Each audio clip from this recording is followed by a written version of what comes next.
How are you?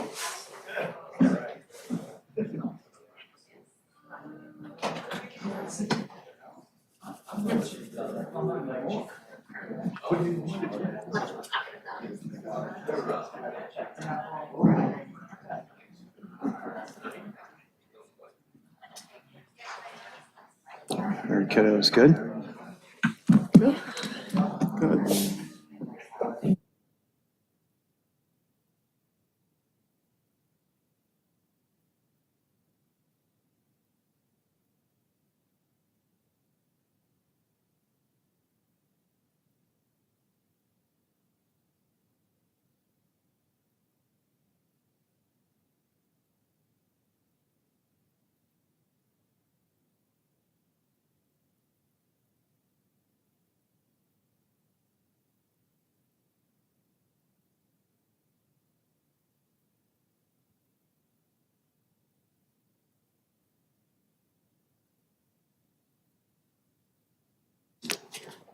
Guys ready?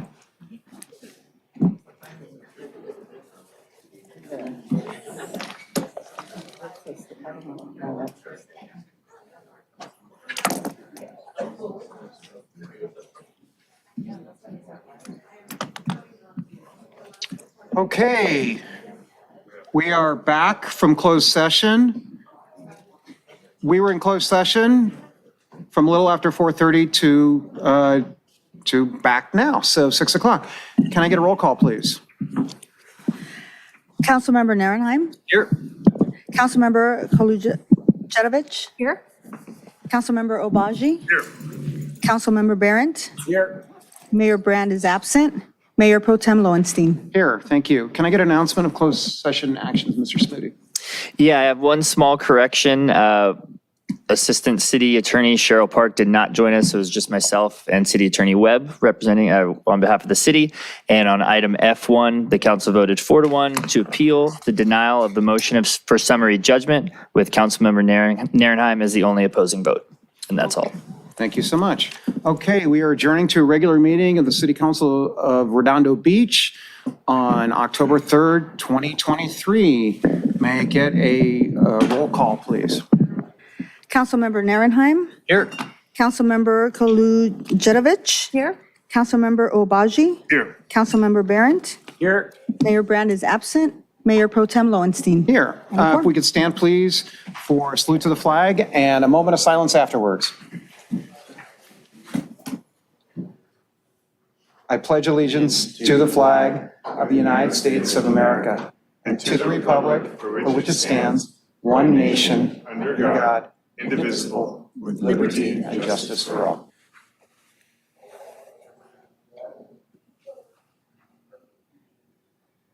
Okay, thank you. We have no presentations or proclamations this evening, and so we're going to start with City Council announcements. Councilmember Narenheim. Thank you, Mayor Pro Tem. Couple announcements today. First, I attended the Cal Cities Conference up in Sacramento last week and a half ago, right before Beach Life Festival, where a bunch of cities, basically almost all cities in California attended. It's up in Sacramento. It's a 2-day, 3-day event. And learned a lot on the floor, saw a lot of people, a lot of other fellow elected officials from around the state of California, and attended a lot of sessions and updates and topics. And of course, one of the hot topics was housing and the state regarding takeover of our communities and local neighborhoods. So it was a great event, learned a lot, saw a great awesome elected friends I've known for a while.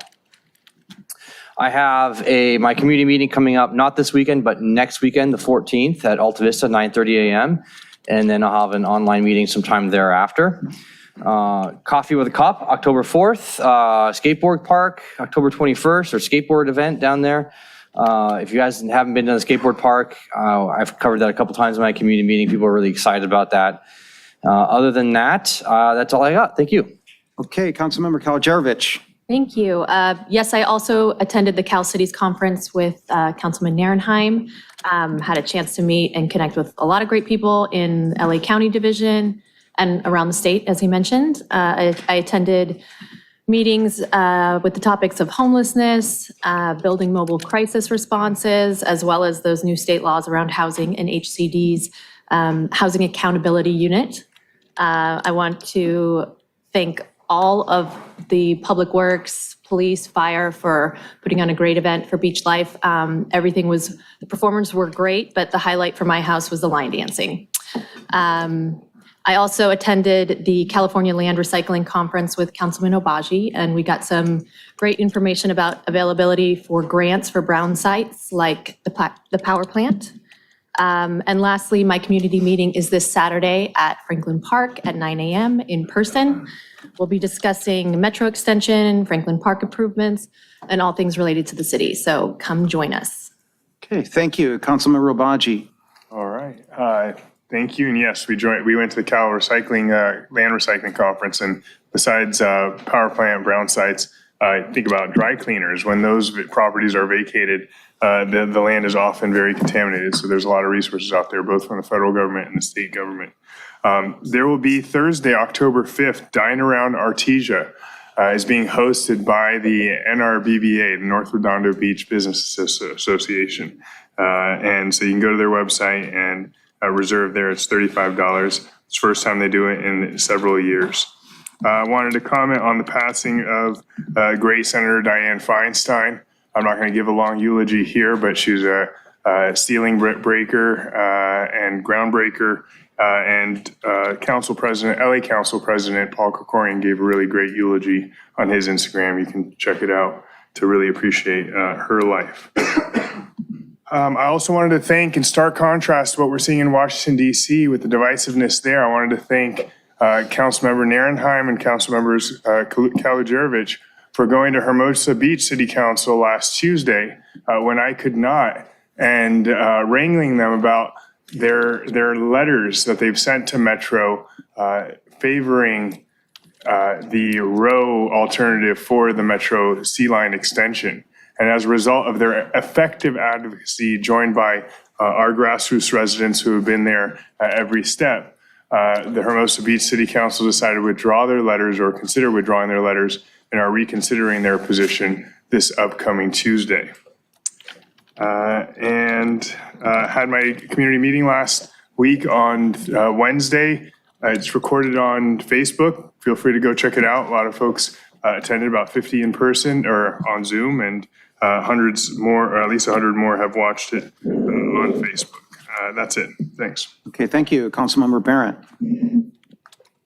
Thank you, Mayor Pro Tem. I just wanted to say we had a really an incredible community meeting last week, Tuesday. We were joined and privileged to have been joined by the Public Works Department, in particular, Ted Saman, Andy Wingy, as well as Mike Klein was there. And so we learned a lot about Public Works and what they've been doing and what they continue to do for the city. And it was greatly appreciated. So I wanted to thank not only everyone who was able to come out, but the city staff who made the special effort. Thank you. Okay, thank you. Just two announcements. One is I'll actually be going to Dine Around Artesia, looking very much forward to that. And the second announcement is the next District 2 community meeting will be 2 weeks from tomorrow, October 18th on Zoom, 6 to 7:30. I will have 3 guest speakers. Packed night. The first will be Ted Saman, Public Works Director, talking about the intersection of Anita and PCH. The second will be representatives of the police department talking about e-bikes, something people really want to hear about these days, and how we either regulate that or educate or enforce against any type of bad things happening with e-bikes. And then the third thing will be, the third guest will be a special guest, Dr. Nikki Wesley, who's the superintendent of Redondo Beach Public Schools, and she'll be talking about everything from parking around the high school to anything else that you want to bring up with our schools. So hoping that we give each of them equal time, and I look forward, if you would like to join, go to the District 2 page on the redondo.org website and register. So thank you very much. So now I'm looking for an approval of order of agenda. Can I get a motion and a second, please? Can I make a motion to change the order of the agenda? please? Sure, you may. Can I move N4 to before J? Or I move N4 to before J? Before J. Yes. I'm not sure, can we do that, actually? I think we have to, do we have to have public participation? We can? Yeah. Okay, Metro does public comment at the end of their meeting. okay. You have to have it, but it doesn't Doesn't matter specify where. when. Okay. Is there a second on? I'll second on- that. I have a friendly amendment perhaps. Okay. To move N1, the metro-related item, to after P1. I'm going to decline that for a number of reasons, including that I want a letter produced and signed by 9 o'clock. So I'll decline that friendly amendment. Sir. Yeah, Okay. I'm a little, do we have a second on N4? Moving? I seconded. Okay. The only thing I would say is there's a lot of folks here that want to speak on non-agenda items, I assume, but it's really up to you guys. So we'll do a roll call vote on this. Councilmember Nierenheim. N4 before That was J1. actually a really good point, what you just said. I'd rather actually keep it in order the way it is, so I'm going to say no, sorry, respectfully. Councilmember Carol Jarovich. Aye. Councilmember Obaji. Aye. Councilmember Barrett. Aye. And I'm going to say no as well. So the motion passes 3-2. N4 will be before public participation on non-agenda items. Okay. We are now on to agency recess. I'd like to call to order a regular meeting of the Community Finance Authority. May I get a roll call, please? Member Narenheim, Here. Member Kolujevic, Here. Member Obaji, Here. Member Barrett, Here. Chairmember Brand is absent, Vice Chairmember Lowenstein. Here. May I get a approval of order of the agenda for this evening? This is for the Financing Authority, Community Finance. Okay, any opposition? Okay, any blue folder items? There are no blue folder items for this item. Okay, we have a consent calendar item. Would anybody like to pull an item off the consent calendar for tonight's Community Financing Authority? Okay, then can I get a motion for approval of the consent calendar? And just, excuse me, just for the record, there is no one on Zoom wishing to speak, and there were no additional comments. Thank you so much. Then may I get an order for, may I get a motion for approval of the consent calendar, please? So moved. Second. Okay, any opposition? Okay, there are none. So motion passes 5-0. Thank you. We're now on to public participation on non-agenda items. Anybody can speak on this. This is for the Community Finance Authority. However, you can speak on anything that is not on this agenda. So would anybody like to speak on non-agenda items for the Community Financing Authority? Okay, we have nobody speaking. Anybody on Zoom? No, there is no one on Zoom. Okay, no ex parte communication since we're not having a hearing, and no old business. So then can I get a motion for adjournment of the Community Financing Authority? So moved. Second. Okay, any opposition? Okay, thank you. We are now back to open session because the Parking Authority meeting is canceled. Can I get a roll call, please? Thank you. Councilmember Narenheim, Here. Councilmember Kolujevic, Here. Councilmember Obaji, Here. Councilmember Barrett, Here. Mayor Brand is absent, Mayor Pro Tem Lowenstein. Here, do we have any blue folder items for tonight's meeting? Yes, we do. We have a couple of blue folder items. That includes item H13 regarding the ordinance number 3263-23 in regards to 10-2.1602, the service station item. There are public communications for that. There were items for J1, the public participation on non-agenda items. There were items listed on that. There's also an item for N2 regarding the Manhattan Beach Boulevard resurfacing of Aviation Boulevard to Inglewood Avenue project, which includes plans and specs, the resolution, and an agreement and assignment. And that Staff has included the AGA Engineers, Inc. Traffic Analysis Report and Memo for 7/25 of 2022, as well as the Traffic Analysis Report Memo for February 8, 2023, and a PowerPoint presentation.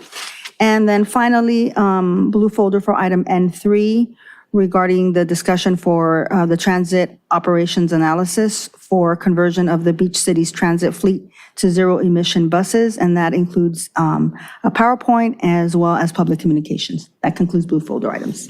Thank you. Can I get a motion to receive and file blue folder items? So moved. Second. Okay, anybody opposed? Okay, now on to consent calendar item. These were 2 items that anybody can pull, including the audience for discussion. I will go council member by council member and ask if you'd like to pull any items. Councilmember Narenheim. I do. I'd like to pull items H6 and H15, and I'm just going to make a quick comment on item H13. I want to thank Mr. Mike Grady for his letter out there. That was a very respectful, very heartfelt letter, and I really appreciate when somebody takes the time to send a letter of thank you and appreciation of, hey, we might have different opposing views or might be on the same page, but it's all good. So I think it was awesome, Mr. Grady, you sent that. You took the time to send in a written letter. Thank you very much. Thank you. Councilmember Kalajerovich. No, none. Okay, Councilmember Obaji. No, thank you. Councilmember Barrett. Nope. Okay, and I would like to pull H8. So can I get a motion for approval of all items except for H6, H8, and H15? So moved. Second. Okay, would anybody in the audience like to speak to any other items other than H6, H8, or H15 that are on the agenda? Okay, anybody on Zoom or any comments or anything else? There is no one raising their hand on Zoom and no e-comments. Okay, there is a motion on the floor and a second for all items except for H6, H8, and H15. I will go Councilmember Narenheim. Oh, before that, we need to read the resolutions. Okay. Public comment on all that? Yeah, I asked her. Sorry, I wasn't paying attention. We're good? Yeah. Okay. Councilmember Narenheim. Aye. Councilmember Kalajerovich. Aye. Councilmember Obaji. Aye. Councilmember Barrett. Aye. I myself. Okay, is there anything you need to read? Yes. Thank you, Mayor Pro Tem. I'll be reading the resolutions and ordinance that were just adopted. Okay. Item H11, Resolution CC 2310-098, a resolution of the City Council of the City of Redondo Beach, California, amending the official book of class specifications for the position of Deputy Community Services Director. The next item is the adoption of ordinance number 3263-23, an ordinance of the City Council of the City of Redondo Beach, California, amending Title 10, Chapter 2, Section 10-2.1602 pertaining to service stations and determining such amendments as exempt from the California Environmental Quality Act for second reading and adoption. Item H14 is adopting the resolution number CC 2310-100, a resolution of the City Council of the City of Redondo Beach, California, authorizing a fiscal year 2023-2024 budget modification to appropriate $61,210 in State Office of Traffic Safety grant funds for the pedestrian and bicycle safety program to the Intergovernmental Grants Fund, as well as same item H14, adoption of resolution number 2310-101, a resolution of the City Council of the City of Redondo Beach, California, approving the State of California Office of Traffic Safety grant agreement for the pedestrian and bicycle safety program between the Office of Traffic Safety and the City of Redondo Beach. And that concludes the items for reading. Okay, thank you very much.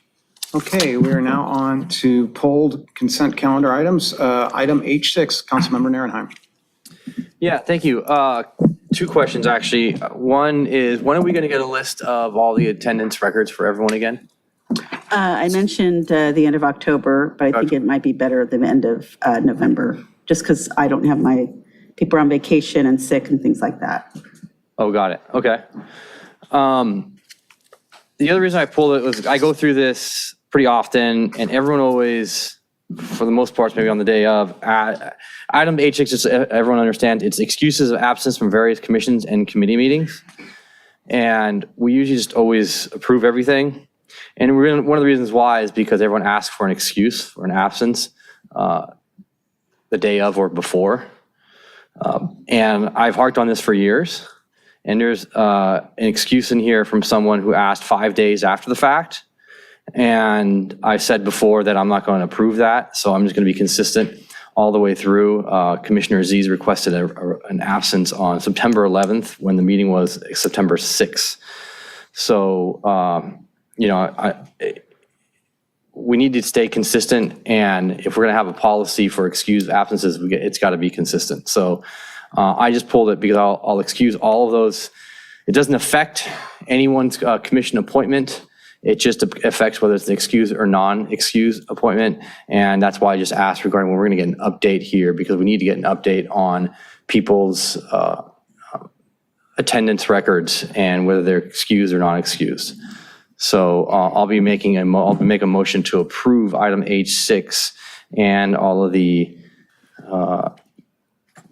excused absences except for item number 2 for Commissioner Aziz because it was 5 days late after the fact. Is there a second? Second. Okay, second. So first by Councilmember Narenheim, second by Councilmember Omaji. Okay, may I get a roll call, please? Public comment. Public comment on H6? Nothing on Zoom? There's nothing on Zoom. Okay, For e-comment. I did have a question. sure. What is the specific rule? Does it have to be prior to the meeting? Yeah. And Prior where- to the meeting, for basically, I mean, you just gotta let them know, hey, I can't be there. Where, understood, where's the rule? In the municipal code charter? Is it in the bio? It's gonna be haven't a seen city clerk answer. I think I used to It's know in what the it is. municipal code. The municipal code? Mhm. And it says before the meeting, correct? Let's see, I would have to pull it up. Let's see.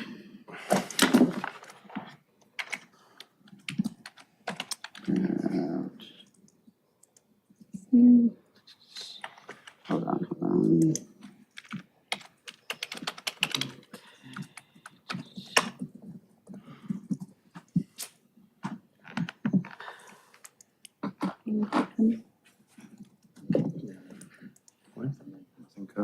I didn't look it up.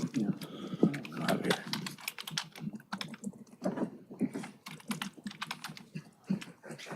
Here, okay, let's see, elected vacancies, sorry.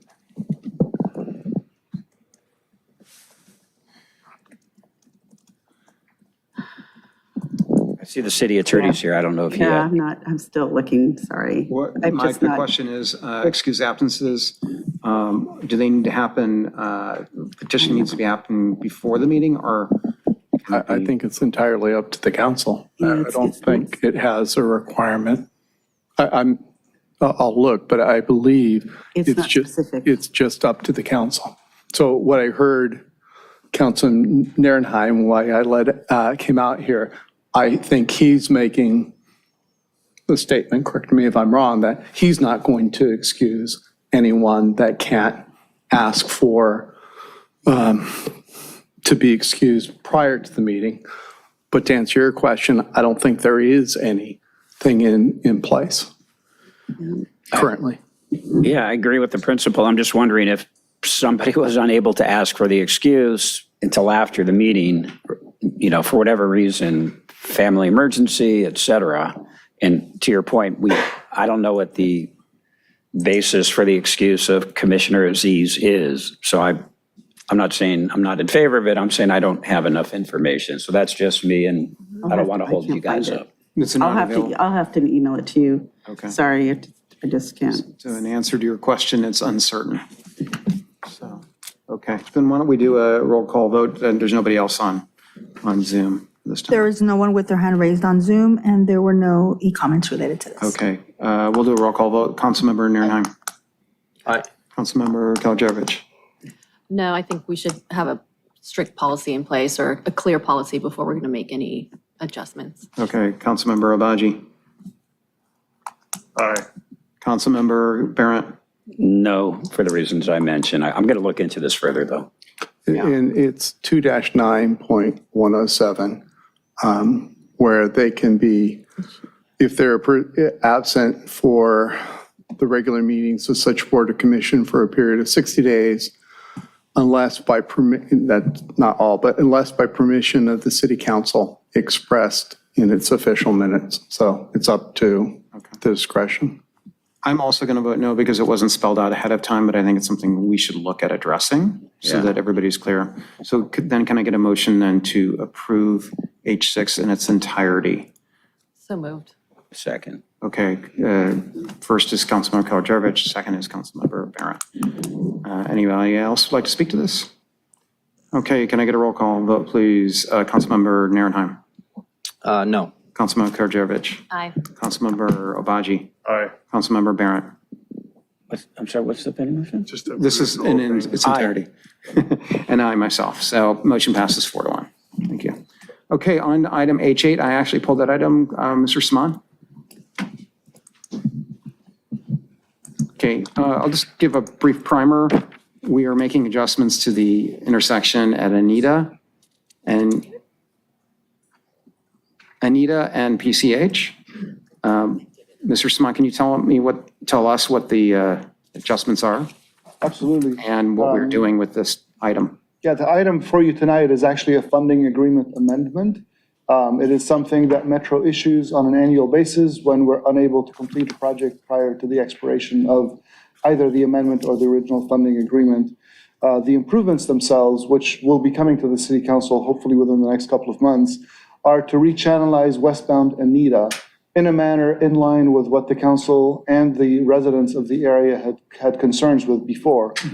We needed to extend access to the dedicated right turn lane. We needed to extend access to the 2 dedicated left turn lanes and not impact parking along Anita.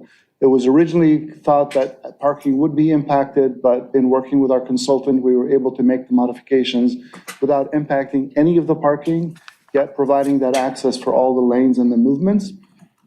The primary impact, the physical impact that you're going to see out there is that the current median that's separating the east and westbound sections of Anita, just east of PCH, have a tree, or I'll call it a half tree, at the easterly terminus where it actually bulbs out and restricts access to those 2 left turn pockets.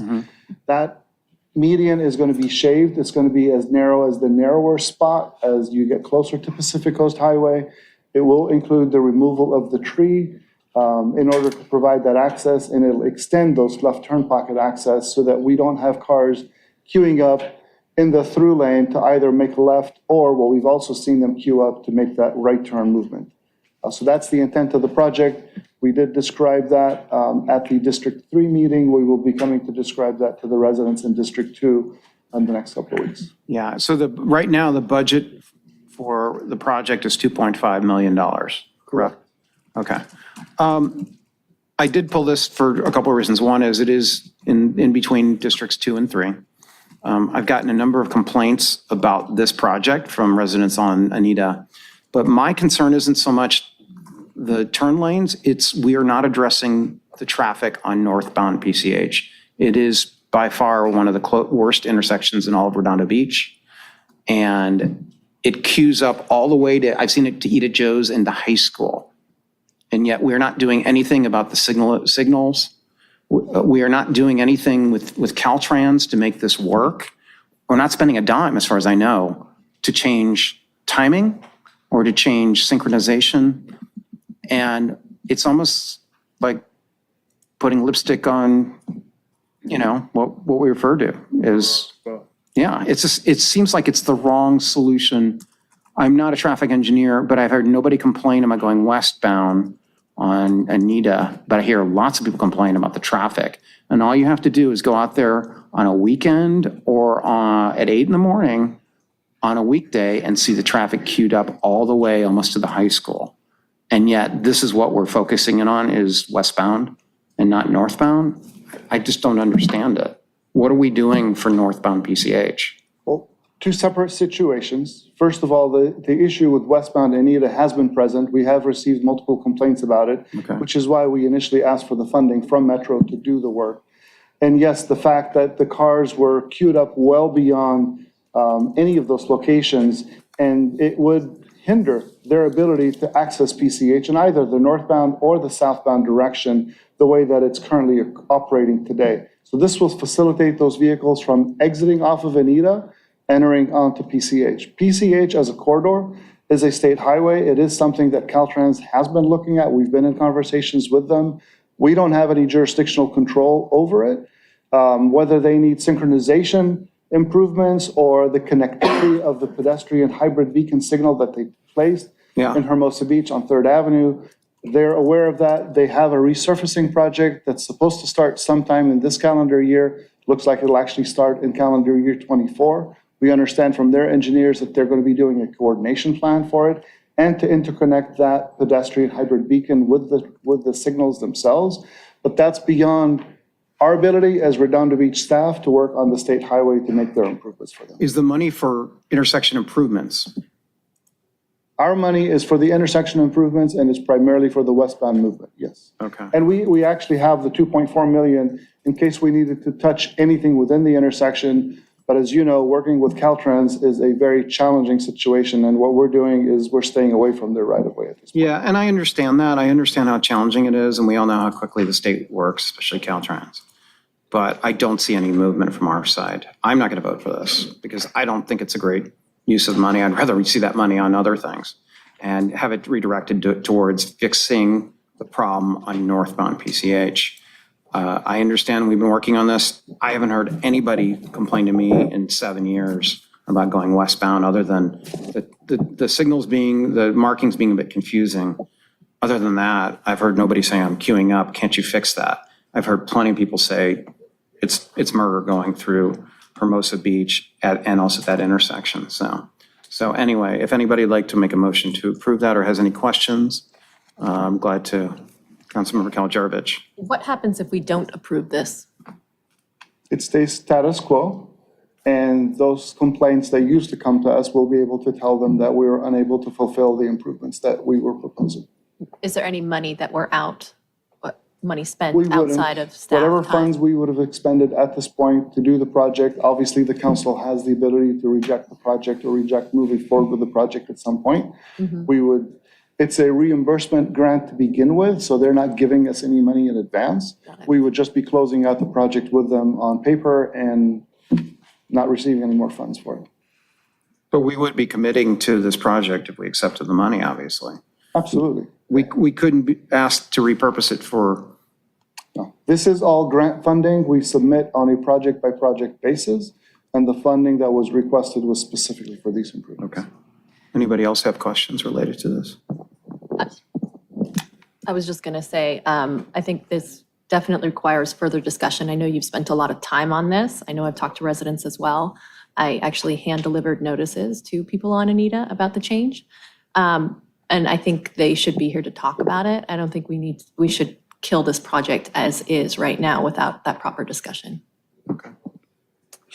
Is your recommendation then to table it for a future meeting? Well, it's my understanding that this is just for the grant funds. We're not out any money. They haven't given us any money. This is a reimbursement grant. Correct. So we would continue our work as is. We would have this discussion later.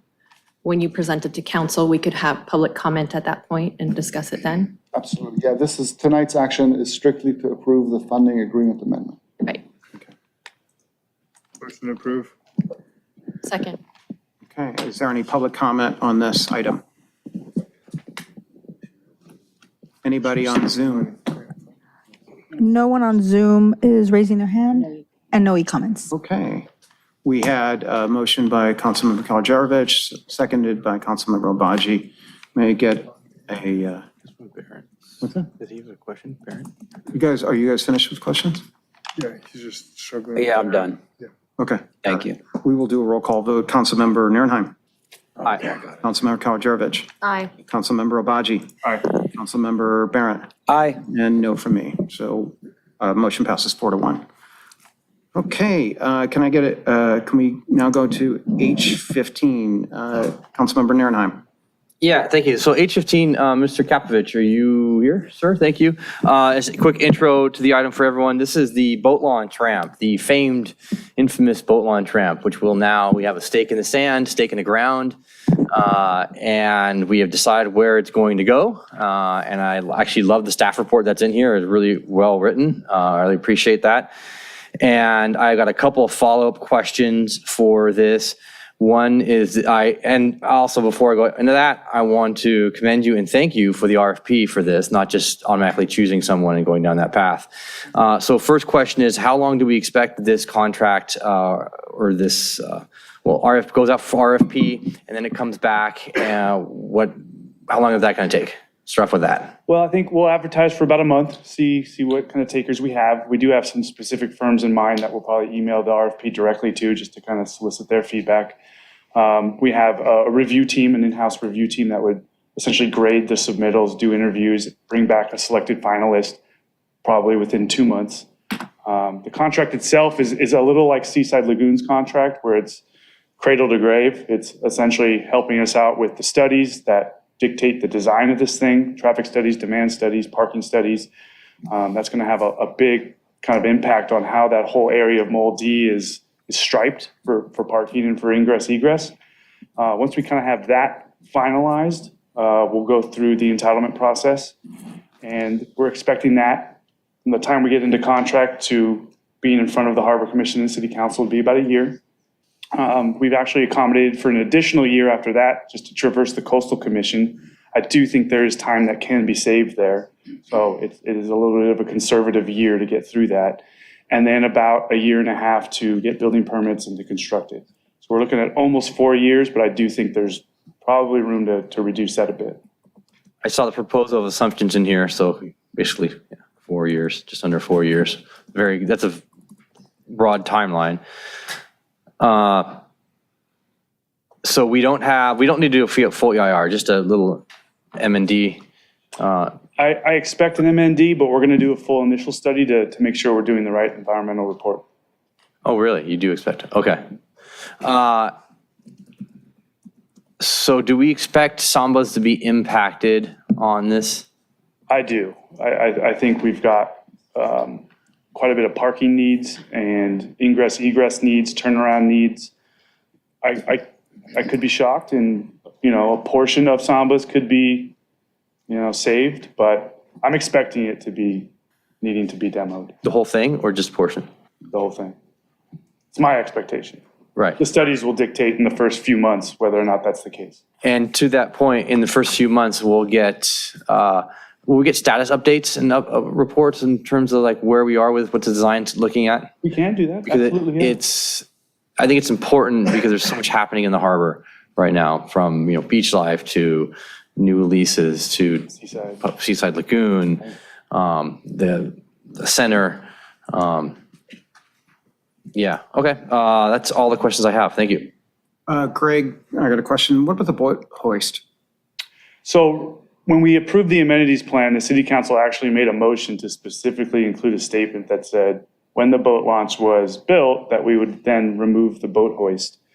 The Harbor Commission actually recommended, and we put in this draft, we actually amended it to reflect the Harbor Commission's statement, which was to just include an option on all the studies to retain the boat hoist. If you retain it, obviously circulation patterns have to shift between the boat launch and between the boat hoist, parking impacts as well. So we want to get an understanding of, can they work simultaneously? Because there is potentially a want from the community to have more than just one option. Okay. Councilmember Obaji. Could a boat hoist go near the boat ramp? I realize not on the ramp itself, because that's gonna be semi-shallow water, but could it go, let's say, on the other side of the boat ramp, so you have kind of the place where boats are gonna be going consolidated in one area rather than have them spread about? It's a great question. We can ask the consultant when they're starting to design this thing as an option, right? My inclination was to keep the boat hoist where it was, but we can absolutely say, hey, if that's not, prudent, can we move it? Right, because the idea behind eliminating the boat hoist was not just for eliminating it, but so that you could enclose that area as kind of like a town square with some ocean water in between. Right. That makes sense. Cool, thanks. Okay, Councilmember Kalujarovich. You mentioned that likely some or all of Sambas will be eliminated by this. That being an income generating space for us, are we able to replace that somewhere else? Eventually, well, we're thinking of the Fun Factory is 30,000 square feet that sits empty today. Right. We also have a leasing strategy underway right now that talks about what we can do with the Pier Plaza site and how we can better But accommodate. we wouldn't be able to replace it somewhere else in the parking area. Not with this project. It would have to be, any additional square footage we would see within the harbor would come after the fact. I will say, the Coastal Commission is very intent on us getting a boat launch, so much so that they put a development cap on us of 10,000 square feet until we do get a boat launch. So this does kind of unlock that potential. Okay. Okay, thank you. Okay, anybody else like to comment? For clarity's sake, it's the restaurant formerly known as Sambas, right? Correct. It's Okay, currently that's- vacant. All right, so- Okay, is there any public comment on this item? There is no one raising their hand on Zoom, and there are no e-comments as well. Okay, anybody from the public? Okay, can I get a motion for approval of H15, please? So moved. Second. Okay, primary is Councilmember Nierenheim, secondary is Councilmember Obaji. All in favor? Aye. Any opposed? Okay, motion passes 5-0. Okay, we are now moving item N4 before public participation, non-agenda items. So item N4, Mr. Smoody. Yeah, thank you, Mayor Pro Tem. So this item, it was requested that we bring it to the agenda at the onset of the COVID-19 pandemic to facilitate public participation in meetings. We were proactive and, implemented a Zoom solution so people could still participate remotely in city council meetings when they weren't allowed to participate in person. And so at this time, there's been sort of a trend popping up locally and across the country where people are using Zoom and telephonic remote participation options to spread hate speech that's unrelated to city business and causing some disruptions and some issues at other city council meetings, pretty serious issues. And so this item before you today is just to discuss and give feedback on if we'd like to continue the use of these Zoom and telephonic participation options, because now we're fully operational, obviously, in City Hall. People are more comfortable coming and participating. And so just want to basically tee it up for you all to have the discussion on whether or not to continue the use of Zoom and telephonic options for remote participation in our city council meetings. This is for the public. For the public, correct. Okay, Councilmember Nierenheim. Thank you, Mayor Pro Tem. Yeah, how did this get, we didn't vote on this item to get to us, right? It was just, it was included as an agenda item that, The city manager just put it on here. I know he realized he's out today. But I don't see, we should have voted on to have this item here on the calendar. I briefly spoke to about him yesterday. I didn't see it on there. Anyone that watched the Hermosa Beach City Council meeting last week, there was some really, 2 weeks ago, last week. It was just, we've had this problem before. And to me, it's really simple. You don't let the haters win. You don't let hate speech win. You borrow some words that you might say. I'm not going to say it, actually. I'll let you say it. I know you're going to say. I think it's important that we allow as much public comment in many various ways and aspects. Somebody could be coming from work, could be coming late. The people that have talked about this item, or excuse me, people that have Zoom bombed, is the newest coolest thing, have taken advantage of people not being fully adept at fake names and quick on the mute button. And I just want to start off with first saying huge kudos to Mayor Jackson in Hermosa Beach. I was there last week, and the way he efficiently, professionally, and so eloquently handled the situation was amazing. It was awesome. And they took a minute to calm down and get everyone just got, okay, what do we do here? Okay, making sure we finish public comment. We are lucky enough, Redondo, to have a rule of 30 minutes of public comment. They don't. Their public comment went till like 8:15, 8:20. Their meeting started at 7 o'clock. It was long. Kelly Jezevich, you and I both know. So I'll just say I'm in no favor of changing what we have. I appreciate what we have. The Brown Act allows anonymous participation. We should be allowing people to go out there and speak in any various forms and ways that they can. So those are my thoughts. And the last thing I'm going to say is we have every right. This is a business meeting. You can't just come down here and say whatever you want to say. This is a business meeting. You cannot be disruptive. City of Torrance cleared out their council meeting a year or so ago for people that are being disruptive. This can be done and handled professionally. It's up to our Mayor Pro Tem, and our clerk to handle and do things properly on Zoom. So I don't think we have a problem. I don't think we have a need for it. So that's all I have to say. Thank you. Councilmember Keller-Jarovich. Yeah, I just wanted to make a comment about how this came about, because I was, interestingly enough, I was listening to the Malibu meeting on Monday night, a week ago Monday, for various reasons, and I heard the call in as well. The following night, I was at Hermosa, and I heard those comments, and I was the one who called the city manager and the city attorney just to speak about this item. So that's how it appeared on our agenda. But I respect the public and their ability to do their free speech. I don't think that anonymous callers disrupting meetings is helpful or useful, especially in the efficiency of our meetings. So that's all I want to say. Okay, Councilmember Obaji. Yeah, I'd like to thank our city manager, even though he's not here, Wazansky, for being responsive, attentive to what's going on in the state. These haters had trolled Sacramento City Council. Then they went down to Malibu, or they didn't go down, they call in. Then they went to Hermosa Beach. Now they want to do, come to Redondo, probably come to Redondo. So the groups that they were targeting are groups that have historically been victimized by racial discrimination, by religious discrimination. And we don't need any of that here in Redondo Beach. Redondo Beach is a place of no hate, and is a place of equality for all. So it is unfortunate that we'd have to take a step like this, but I'm inclined to suspend remote participation for a period of 12 weeks, see if these people achieve their ends. And what you should know is that, what the public should know is that we are unable to allow people to speak, and then as soon as they start to say racially derogatory remarks, cut them off. That would be discriminating based on the content of speech.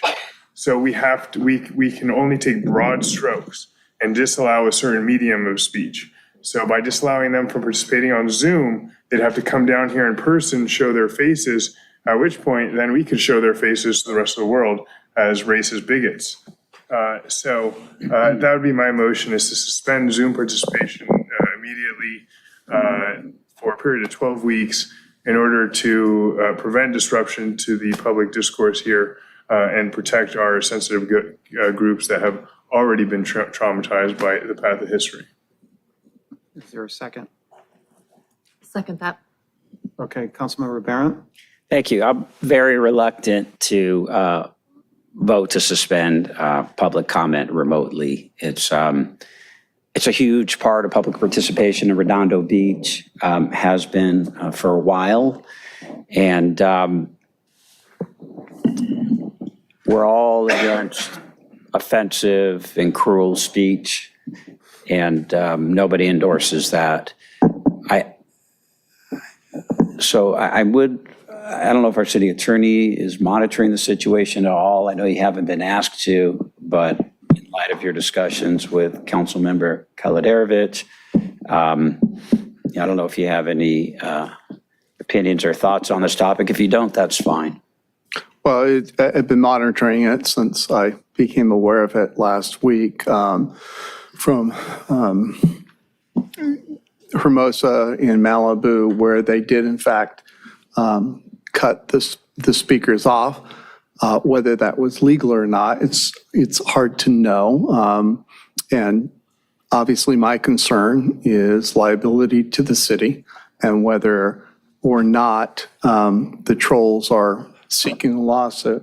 Sacramento, after weeks of that trolling, decided to suspend the comment except for otherwise in person and e-comments. What I would say is there's no clear line. That, in a few days that I could determine. It's hard to,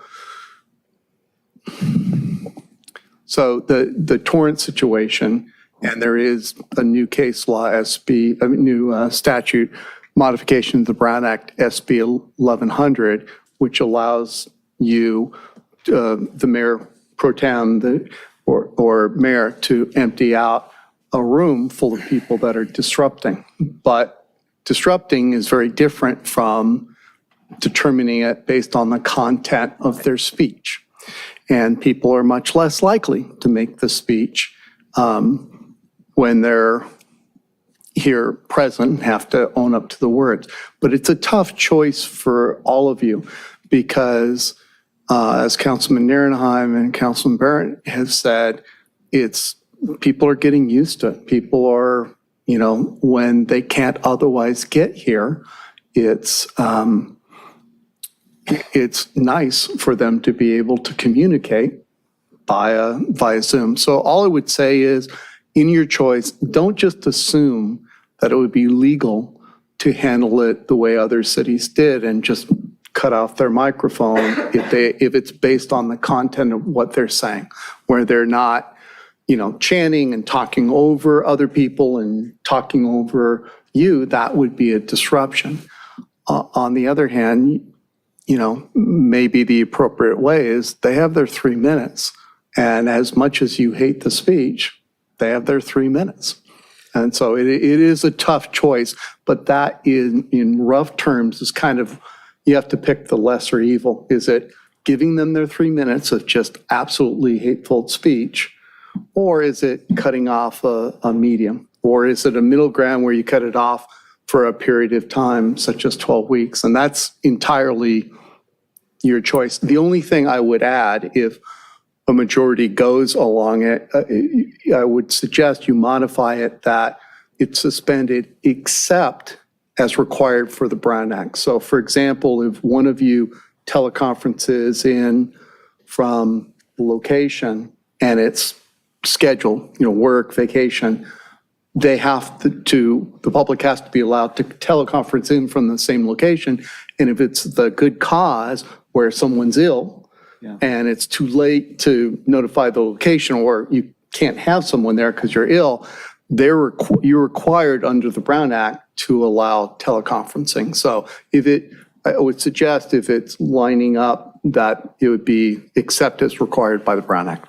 So I'll amend my motion accordingly to reflect compliance with the Brown Act or accept the prohibition for those instances where remote participation is required or permitted by the Brown Act for. I'm sorry, can you get closer to the mic so that it can be picked up? Thank you. So motion amended to accept from that compliance with the Brown Act for participants. Does the seconder? Accept that. Just to finish the point, I just feel like it would be rash to say, okay, stop, we're not going to allow our residents to participate. Is there some other suggestions you may have? Can we, It's a policy decision, I would say.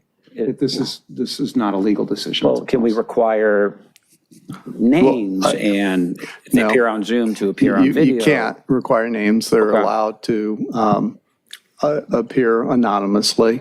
And so it's both. Can be legal if somebody brings it up. Choosing your poison between those two things is a policy call. But if you just shut off the microphone and it's based on content that you find offensive but isn't actually disrupting the meeting, and I would phrase it different. It's not a business meeting. It's a meeting of public government, and your First Amendment protections, their First Amendment protections are at their highest.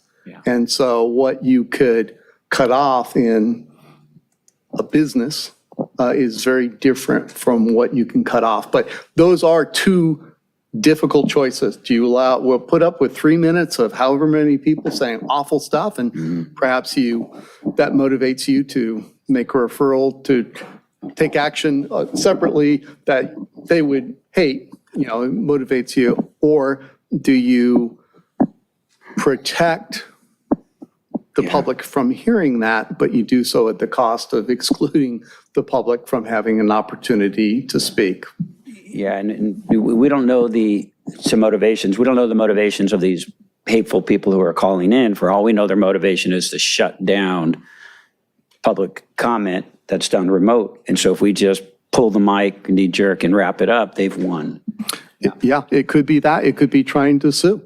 Say how many cities we can get to shut off the microphone and then file First Amendment lawsuits. All right, so I'm not in favor of that then. I'm in favor of talking about this, thinking about it further, and maybe coming back, but I don't want to pull the mic on a residence, so. You can direct me. I'm going to probably do it anyways, but it will be higher on the list. You can direct me to look at what other cities do in context of this, in perhaps updating their rules, to give you more options. Okay.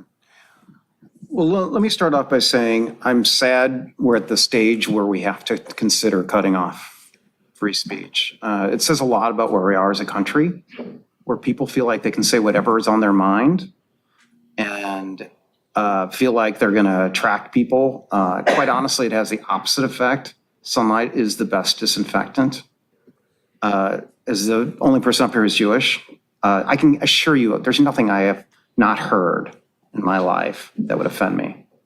We're taught at a very early age what the world is like. What you're hearing now is what people have been hearing for years. It's just they feel like they have a license to do it, either online or remotely. But as Councilmember Nierenheim said, it takes a brave person to come out and say it in front of people. And quite honestly, they're not brave people to begin with, because if they're spewing hate, I heard about what happened in Hermosa. It's disgusting. I have a Hispanic wife and family. I have friends from all different colors, religions. It offends me.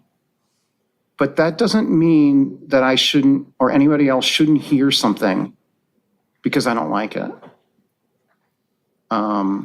They're still going to think it. They're not going to attract people. And quite honestly, I think when they say it in public, people are going to be so offended that they will lose support, not gain support. And so I'm really reluctant to shut people down on this. It's a different story when it's disrupting the meeting. And we have people disrupting the meeting for a variety of reasons, not just for hate speech, because they're opposed to something. But I don't feel like giving in to people just because I disagree with them. I find their views abhorrent. And, politically, I don't agree with some people, but I still let them talk. And I think that's what the First Amendment's about. And, that's something this country was founded on. It's unfortunate that people, again, feel like they have license to say whatever it is and hurt people. But I can assure you there's nothing I haven't heard and experienced myself personally. So I'm a little bit, quite honestly, reluctant to vote for this. I do understand the intention of it. I think the intention's well. I think we all agree here. We have a remarkably tolerant, I shouldn't say tolerant, accepting community. I've seen it on various instances, and sometimes getting people to say what they say in public exposes them for the frauds they are. So I'm a little bit reluctant to do that. Councilmember Obaji. Oh, no, nothing else. Call for a vote. Okay, Councilmember Barrett. We have one Zoom call. Do we have anybody on Zoom? Yes, we have one person with their hand raised. Okay. Nancy Skiba, if you could unmute yourself and begin. Good evening, City Council and Mayor Pro Tem. I just wanted to say that if these people can get you to shut down the way you've been operating, that is probably a goal of theirs, is to get you to jump and to do what they want, which is to get a reaction, to make you change your way of doing things. And it would be really, really unfortunate for many people who rely upon doing this Zoom, either for health reasons or whatever. And it's not convenient for everybody to come down to the city council meeting in person. It's a long evening and not everybody can take it. I do hope that we will not have to curtail our own free speech and our behavior to satisfy these thugs who are out there. Years ago, I worked in talk radio, and we had these kind of callers calling in all the time. We just used to have to either ridicule them until they hung up, or we would, say bye-bye. Thank you so much. Thank you. Anybody else would like to speak to this in person? Would anybody like to speak? Please come on up to the podium if you'd like to speak. You have 3 minutes to discuss. Hi, Nikki Negretti Mitchell, District 3, and I heard the comments in Hermosa as well, and I was actually glad that they got cut off. Their public comments for the non-agenda went on forever. It was like over an hour, so that was kind of crazy. But here, with the 30-minute limit, I think it was at the last council meeting, we have people here for serious city business. And there was actually one speaker who wasn't allowed to speak because the 30 minutes was up. And so if we're getting calls like that and they're getting their 3 minutes and then they use up the 30-minute time limit, would you guys be open to extending the time to allow for people with real city business to get their comments in? It's just something I'm wondering because it just doesn't seem fair to allow that. But at the same time, I understand, the First Amendment laws.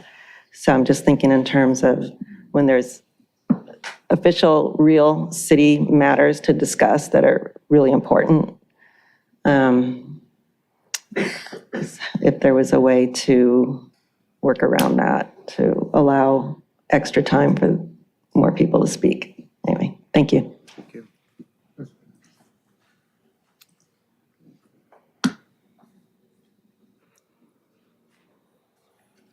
Evening, Mayor Pro Tem and Council. I would concur. I think that the advance of Zoom has actually allowed a lot more people to participate in government. And I think that's something that we as a society probably should look at trying to do as best we can. If you look at the participation rates in voting, we're one of the worst in the world in the, developed nations. We have elections on days that actually prevent people from showing up and voting, which is unfortunate. And I was deeply offended when I heard the same comments. I have family, friends who were personally very upset about what happened. I had relatives coming from out of town who were Jewish. We walked around the neighborhood and I had to explain what happened. And their comment to me was, if you give in to them, you're just allowing them to win. You're silencing them. They're using us to try to fundraise, and you can't stifle that. It's the same reason why we let neo-Nazis have their little fun parades. People see them for the fools that they are. And to quote Justice Brandeis, yes, the sunlight is the best disinfectant. And actually reading in the SB 11, I was looking at it, you actually have some pretty good protections. I mean, I'm not an attorney, I'm not going to speak for Mr. Webb, but it certainly clearly states disruption of a meeting. It gives kind of a broad category, but basically engaging behavior that constitutes the use of threats or force, disrupts, disturbs, impedes, or renders infeasible the orderly conduct of the meeting, and that includes but is not limited to one of the following. And it says even threats of force, lots of different things in there. So you have the ability, I think, to do some controls on it. It's really sad that we have to do this. And I think people who speak up like this and try to do this are trying to cut off the ability for the public to participate. And I think we need to do everything we can to encourage it. We'll just have to watch it and see what happens. Maybe one way of looking at it, I mean, you see people call up with their caller ID, maybe you can identify some of these folks that they're not using burner phones, I don't know. But at any rate, I would agree with the council members who, I don't think this is necessarily I think it's well intended, but I don't think it's going to have the effect that we really want. Thank you. Thank you. Anybody else like to speak? Okay, anybody on Zoom? There's no one else on Zoom raising their hand. Comments. And no comments. We had a call to a vote, so we will do a roll call vote. Councilmember Nierenheim. No. Councilmember Kawajarovich. Aye. Councilmember Obaji. Yes. Councilmember Barrett. No. And no myself, so the motion fails. Okay, now we are back to public participation on non-agenda items. This gives you a chance to approach the council and speak for 3 minutes on items that are not on tonight's agenda, so it can be anything. We will limit this to 30 minutes. It is now 7:03. We will limit this to 7:33, and we will start with the orange cards. And then after the orange cards, anybody else can come up and speak to any subject they'd wish. So to start with Lena Carrillo, and after Lena will be Jeff Gall.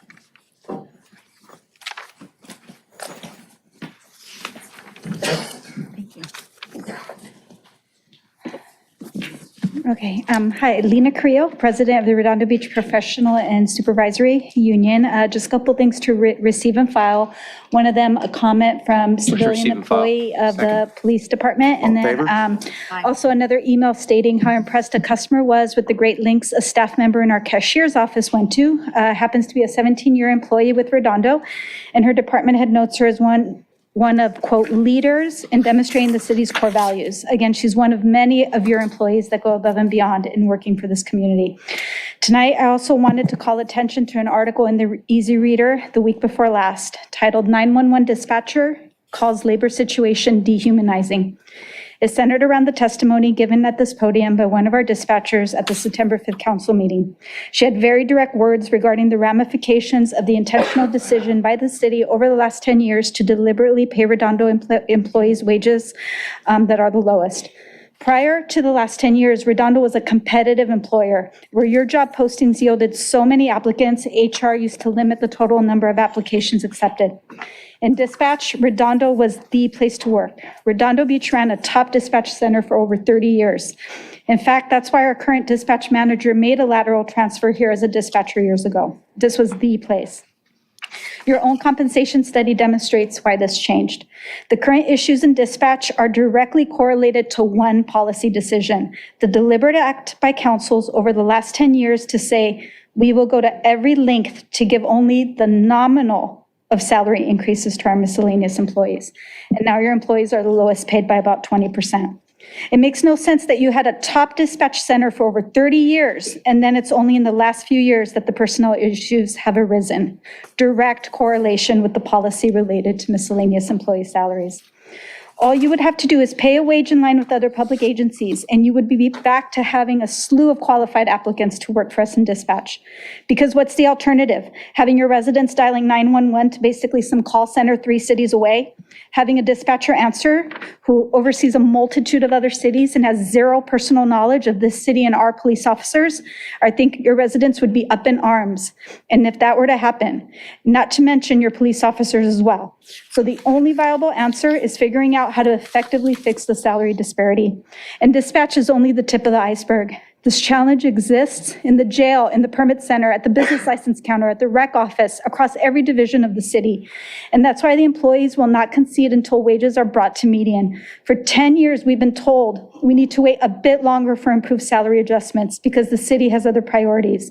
We will no longer accept the same excuse that we've heard these 10 years, that we're not a priority, because you wouldn't get any of your priorities done without us. Figure it out in the same way surrounding cities have. How to pay us fair market salaries. That's all we're asking. Pay us what is fair to us as employees, as people doing a job for this city. Thank you.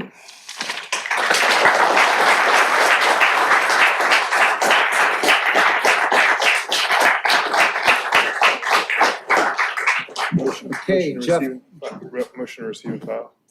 Yes, I think we actually approved it already. Oh, we did? Yeah. Sorry. Okay, Jeff Gall's next, and after Jeff is Michael Grijalva. Hi, good evening, City Council and staff. And I just wanted to say to dispatch and the jail, 2 minutes for police response. The hundreds of times I've called when there's accidents or something going on my block. Redondo is the best city for dispatch, period.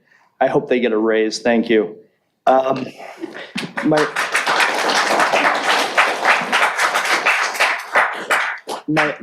have 3 brief comments.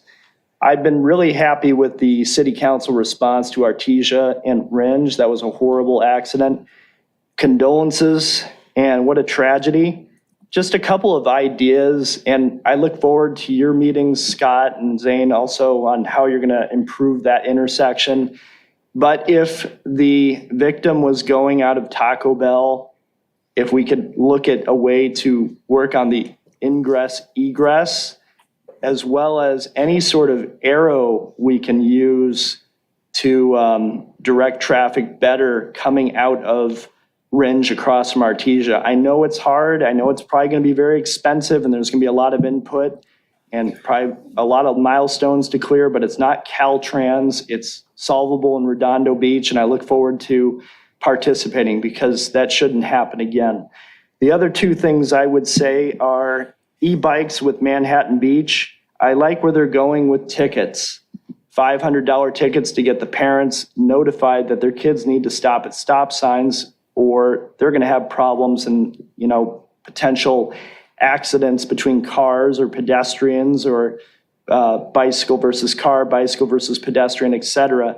That would be a wonderful thing to review and see if we can make our fines more stringent. And the third and final thing I would say is I know that Manhattan Beach and the Beach Cities Health District, with regard to the Alcove, they have a juvenile diversion program to get preventive services for kids that are maybe could do things a little bit more in line with what other kids should be doing at their age. I hope that the Redondo Beach Police also take a look at that and see if we can make any sort of juvenile diversion referrals a more formal, chartered type of approach rather than an informal and uncharted approach and make the most of the relationship between Beach Cities Health District and the Redondo Beach City and the Redondo Beach Schools and the Redondo Beach Police Department. Thank you all for your hard work and have a good evening. Thank you. Okay, Michael Grijalva, and then after Michael, Nikki Negrete Mitchell. So Michael.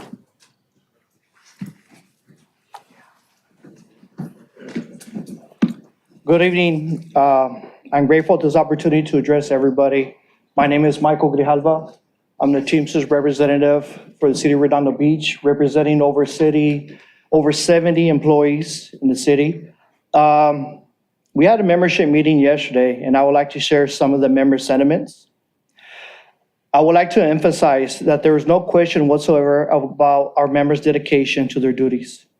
When called upon, our members have risen to the occasion, demonstrating their commitment to the well-being and the safety of the city's residents. Many times dropping what they are doing to attend to this matter. Also at times working out of class. They are going above and beyond the call of duty to ensure the smooth operation of the city's vital services. This dedication is a testament to the professionalism. We acknowledge that cities face numerous challenges and are in a state of constant evolution. As such, it is imperative that we address not only the immediate concerns, but also work towards establishing a framework that ensures a long-term prosperity for our members. In this spirit, the union is actively seeking a legacy agreement that goes beyond the immediate issues and charts a course for the city's future. A legacy agreement is a forward-looking commitment that recognizes the contributions of our members of the past, present, and future. A legacy agreement is not merely about wages and benefits. It's about investing in the training and development of our members to equip them with the skills needed.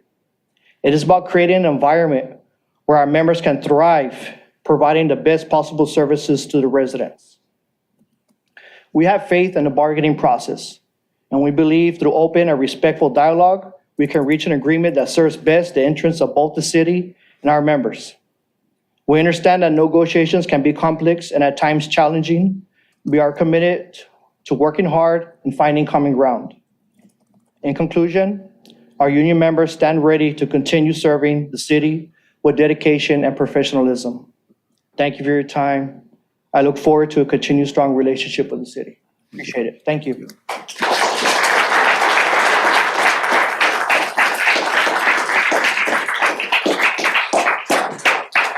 Okay, Nikki Negrete Mitchell. After Nikki is Kevin Mitchell.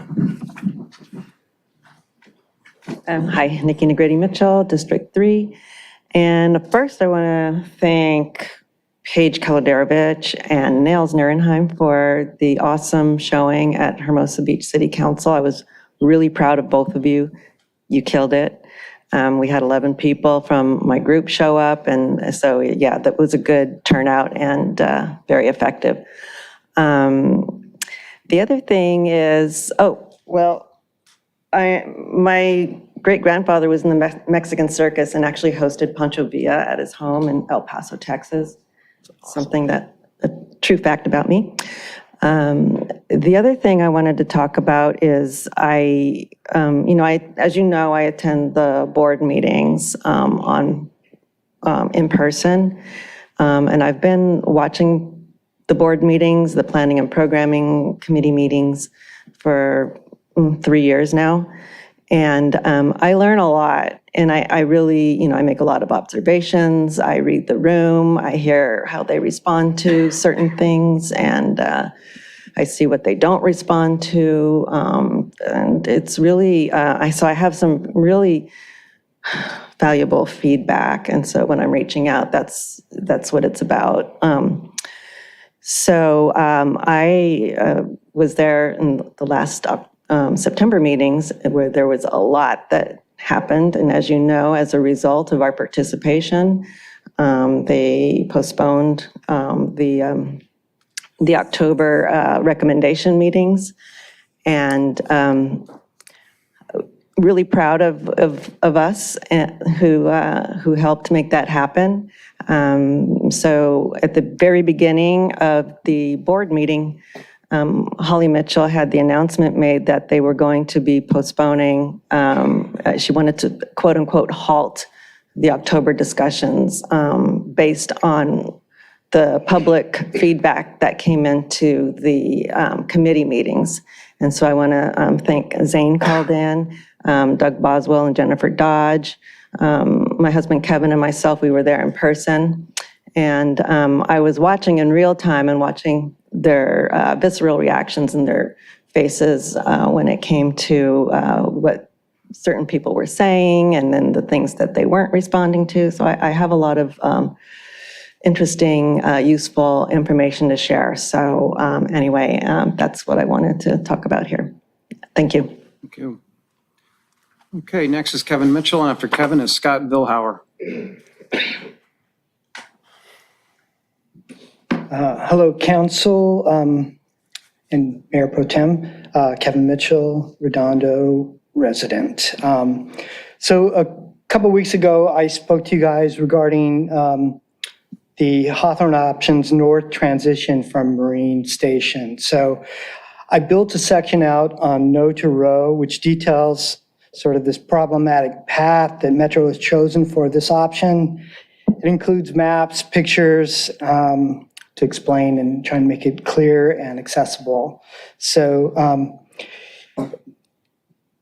it's in this Hawthorne option section at the bottom of the page, and it's called Devil in the Details. I think as we move forward, it's important to challenge Metro's thinking here because it looks to me like a poison pill, both in terms of cost and timing and the carnage to some existing businesses. Too much conflict with Caltrans, and a simple solution exists. And I'll map it out there. I've been also, we've discussed recently about the commercial interest that the Hawthorne option can bring. So I'm delving in deeper to that and trying to look at some things that are happening around the Sea Line, particularly recently. So it looks like the Chargers football team is creating a campus at the Nash El Segundo station. They got the Chargers Commons, it's called, and they're putting their headquarters there.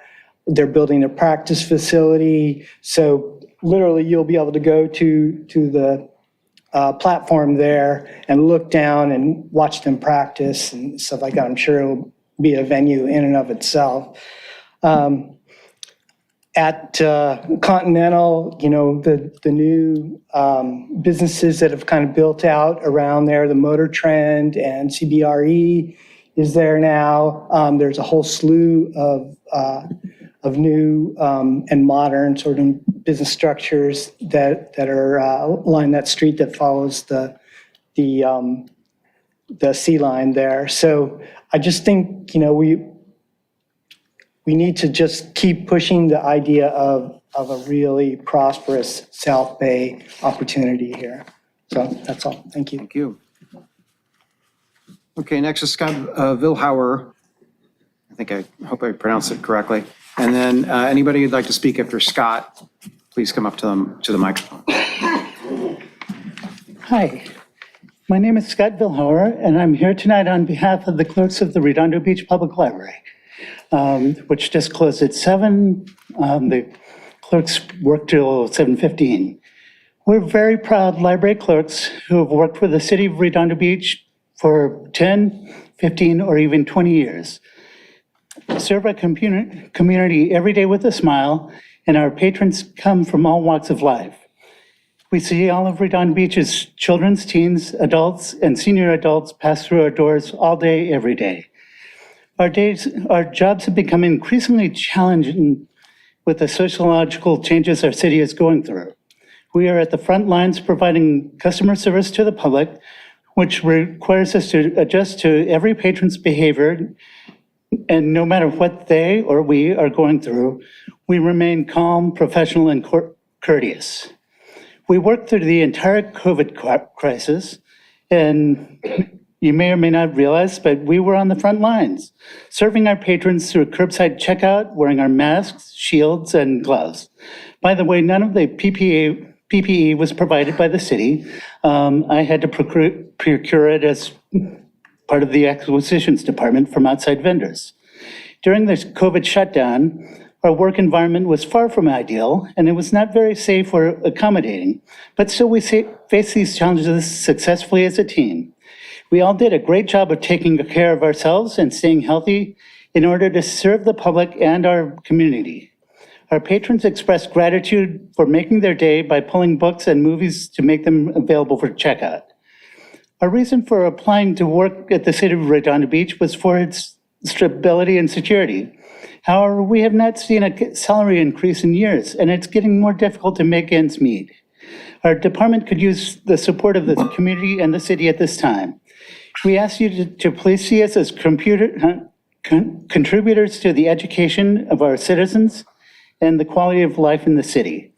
It would be sad and detrimental if some of us had to move on because we could not afford to live on the salary any longer.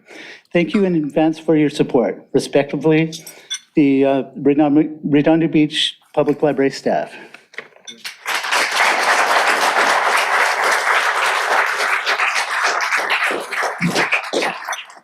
Okay, would there like to be anybody else who'd like to come up to speak at the podium this evening?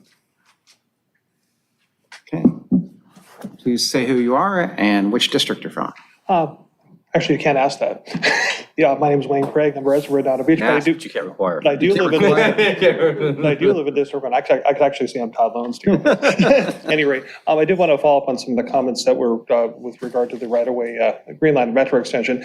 If you probably saw the news story over the weekend, not only is the route obviously problematic for all the reasons we talked about, it also has a lot of graves that are actually on the border of it in Lawndale. Over 17 gravestones were found adjacent to where the right-of-way would be extended, which is pretty horrific.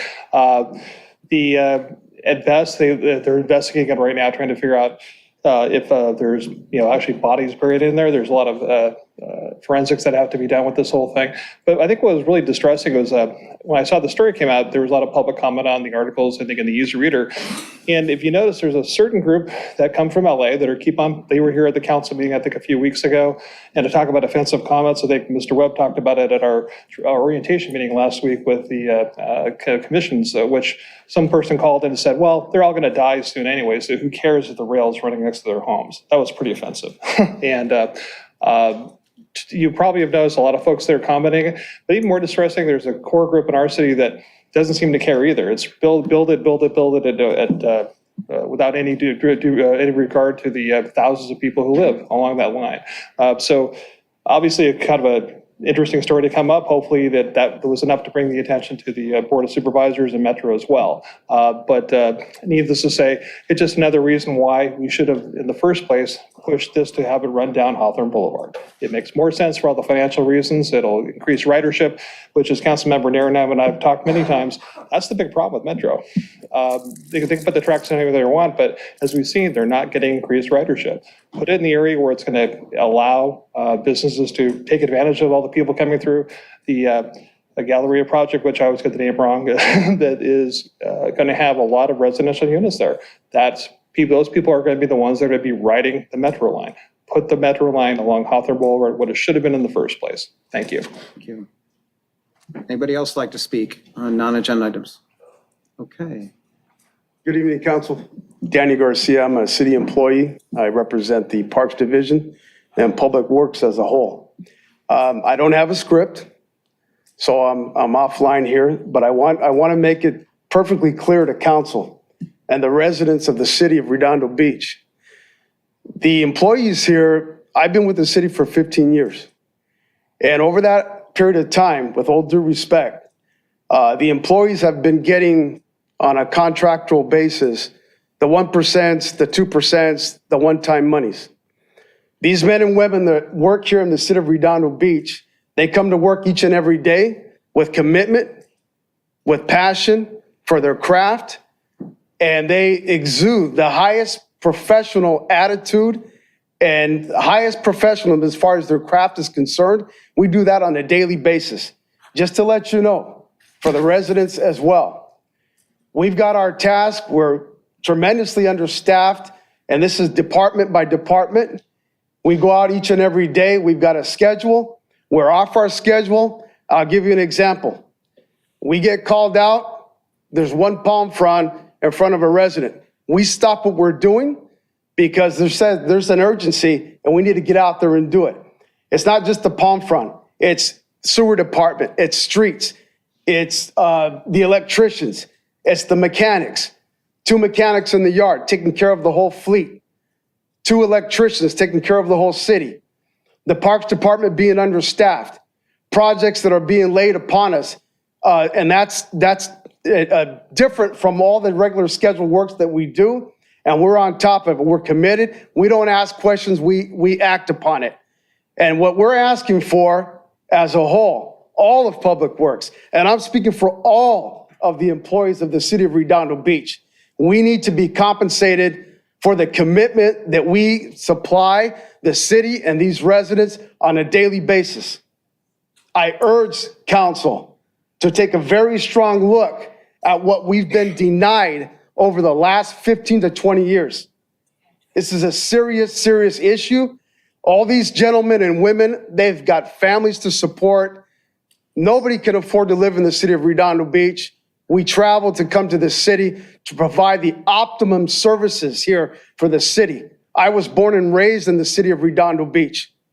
We have a mission statement that, in my opinion, we do not abide by. And it states that we provide the finest service for the residents, the people that live here, and the people that work in this city. And when we're not being compensated for the work that we're doing, that's not providing the finest service for the city of Redondo Beach and for the residents that reside here. I urge you to please take a look at this and compensate these men and women that have not been compensated as long as I've been here. Please, we need to take a look at it. It's an urgency. Second. Okay. So thank you very much.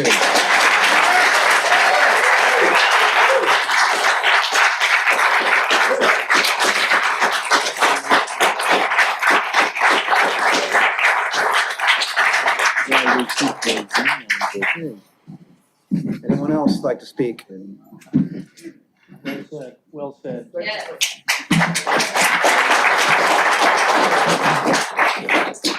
My name's Doug Boswell, resident of District 3 forever. And I have a story to tell that's related to the recent discoveries on the Metro right-of-way. When I first moved to my house, there were 3 homeowners that were original owners that had bought the homes in 1954. The gentleman that lived directly across the street from the cemetery on 182nd Street used to go and close that gate every night in the summer at sundown, long after the employees had left. They used to leave the cemetery open so you could stop by and pay your respects to a relative on the way home when the cemetery would normally be closed. One day I kind of jokingly referred to him, yep, get those gates closed before the sun goes down. You don't know who's going to come up out of those graves and wander around the neighborhood. And he commented to me, kind of rolled with it. He says, well, that doesn't do anything for the graves outside of the fence. And I went, what? He says, oh yeah, there's graves all the way up and down the right-of-way.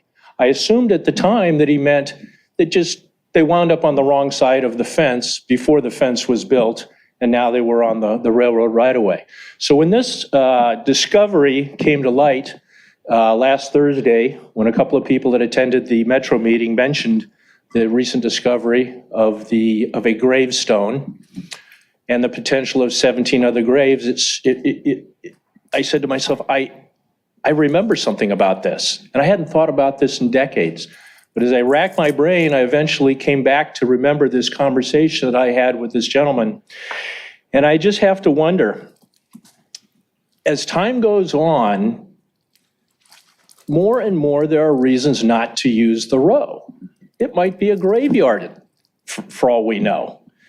But there's so much more wrong with it that to promote or to not have 100% resolve to focus on the Hawthorne elevated alignment as the locally preferred option is giving Metro that little bit of room that they need to go with the road, no matter what the locally preferred option is. And I'm also a little concerned with the fact that earlier that day, the decision on this that was going to be a month from now is now sometime in hopefully early 2024. Under the suggestion that they need more public input. How much more public input do you need? They've had thousands of people telling them this is the wrong place on the road. Let's get it up to Hawthorne where it belongs, where you will have the ridership, where it makes sense. I can't help but assume that this is an attempt to kick this down the road, to eliminate our momentum, and to slip this thing through when maybe people have not retained their resolve. Okay. So I just want to suggest that you guys, when you do this letter tonight, do it right. And let's give them their, let's not give them any wiggle room. Thank you very much. Okay, anyone else? We've got 2 minutes left. Okay, sure. Sorry. This is the last. Don't be apologetic. My name is Gina Flores. I've worked in the Redondo Beach Jail for 22 years. Of the time that I've worked in the jail, I haven't had a raise in 10 years. Your little 10-cent raises here and there, 40-cent raises are not keeping my family sustained. I'm a single mom, raised my kids by myself. I can't afford to live in Redondo Beach, like he said. I travel an hour each way, back and forth, commuting every day to get to work. When somebody can't come in because they're sick, I work overtime to cover their shift. Myself and three of the other girls here, we're staying over every day, working 2-3 hours to cover the shifts till somebody else comes in to work. There's 4 jailers right now that work in the jail. That's including myself. 4 jailers that's running the whole city right now. Whenever an officer brings somebody in that gets arrested, they come to the jail. The jailers take care of that person. The officer leaves, we take care of that person. The people who are getting in car accidents with DUIs, we're booking those people. We're dealing with them. We're putting them away safely. We're making sure that liability there's no issues with liability in Redondo Beach. When that person tries to kill themselves in the cell, we're there to stop it. That money that you're saving from all this stuff that's happening in the city, not just myself, my coworkers are there. Everyone else that works for the city is there. We're doing everything that we can to make this department shine. and you guys have done nothing for us, absolutely nothing. And it's gotten to that point where I think all of us are just done. We're done. I've been there so long. 35 people have come to work in the jail after I started there. You know how many people are there? 3. 3 people are under me that I trained. 3 people. Everybody else has gone on to other departments. We can't even keep a jailer in the department or a records clerk because they're leaving us. They're leaving to other departments because they can make more. They're going through the jail academy. They get out of the jail academy. They're going and applying at different departments. They're getting hired at different departments. We cannot keep people here. There's no incentive for us to stay.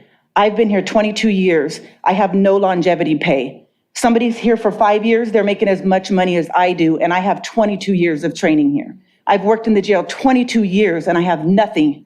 There's no incentive like, here, you've been here 22 years, let me give you a little step in your pay. No, nothing. Other departments offer 5-year step, 10-year step, 15-year longevity step, 20-year longevity step. You would think at 20 years we'd get something to show, hey, thank you for your service, thank you so much. I did 20 years here, I didn't even get my PIN. I didn't get anything from the city to say thank you for your 20 years of service. Not one thing. I asked my coworkers here, did you guys get anything? Nothing. So for 20 years, I think that we deserve a raise for something. There's no longevity, like I said, and also give me my 30 Motion to seconds. extend 30 seconds. Second. There's no longevity, number one. There's no pay. The pay is very low. Can't keep people here. And there's no education pay. We get our education, we get our associate's degrees, we get our bachelor's degrees. We work hard for the city, we raise families, we do everything else, and we do good quality of work, the best work that we can do as a city together. We work together, and there's no education pay, the officers get it, we get nothing. We're part of the city too, and I just want you guys to remember that. We help run this city, records and the jail. So. Thank you. Take that into consideration.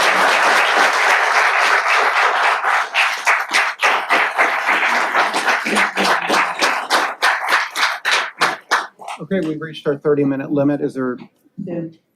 how many, well, one We currently person? have one person with their hand raised on Everybody Zoom. okay with one person speaking? I'll say no.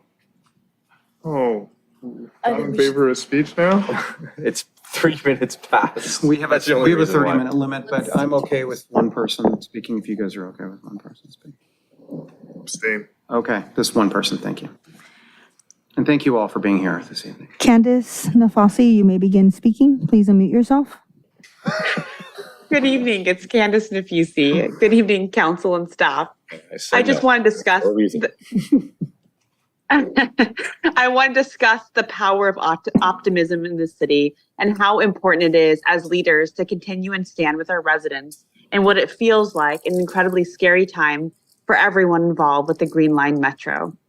I also joined my fellow residents in calling into the Metro meeting earlier this week, reminding our city officials and residents what we are capable of when we are aligned in numbers and in solidarity is so important.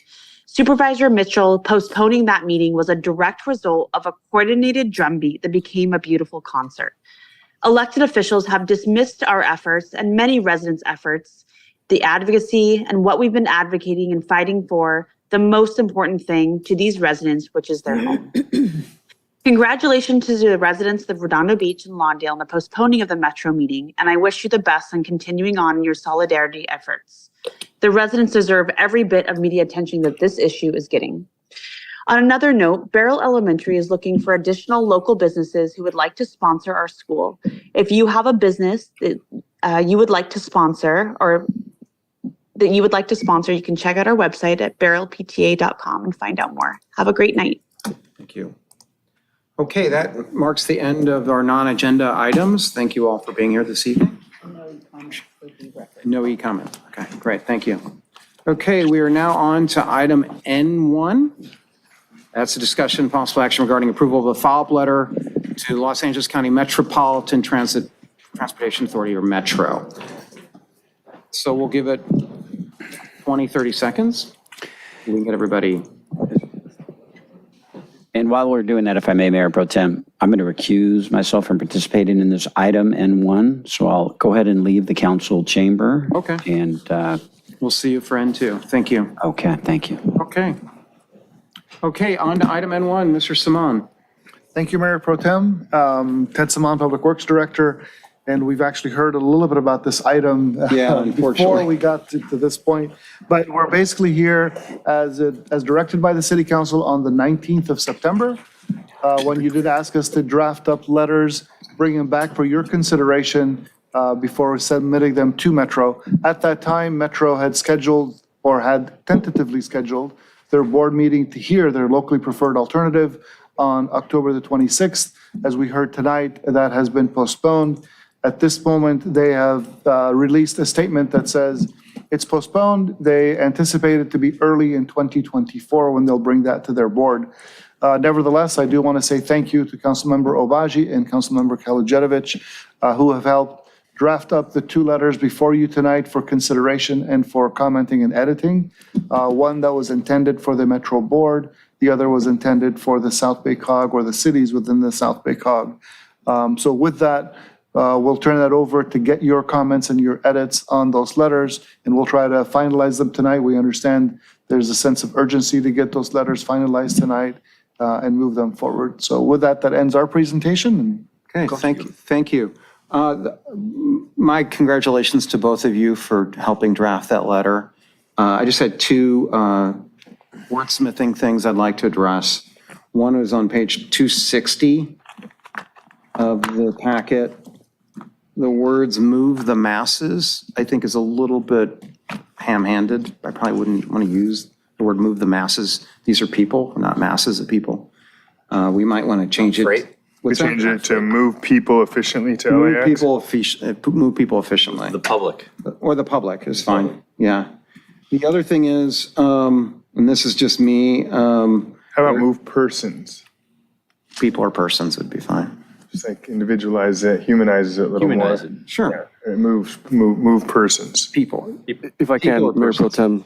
Tem, which letter is that? Is that the COG letter or is that the letter to the Both, board? they're gonna have to be, it's gonna have to be to both. It's on both? Yeah. Okay. And they're the same, right? The two letters. They're more or less the same. There's some slight differences. Okay, I Like for know the some introduction and stuff. Okay. Okay, the other thing I'd like to say is on page 3 of 6, I know there's, I don't know if you can follow this or not. The city stands with our brethren in Lawndale against the inequitable row options.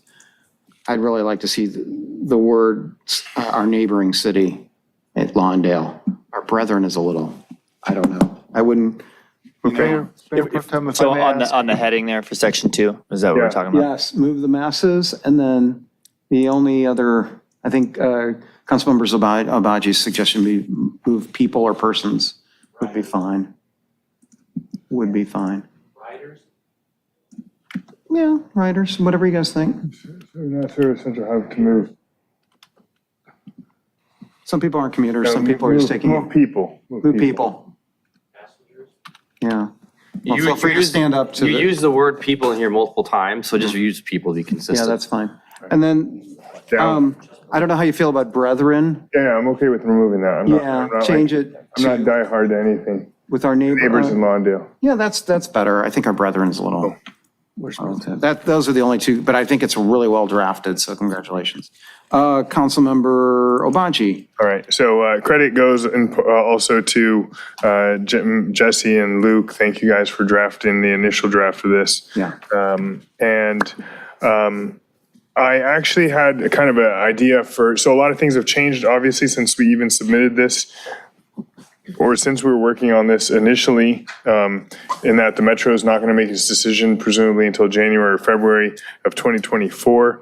So what I'd prefer is that we have this letter go to the COG cities. And the reason why I wanted a letter to go to the COG cities is because at the COG, they've heard about the Sea Line extension, but the city, the people who are representing the city on the executive board, the various cities, aren't really familiar with it. They haven't had presentations about the different options.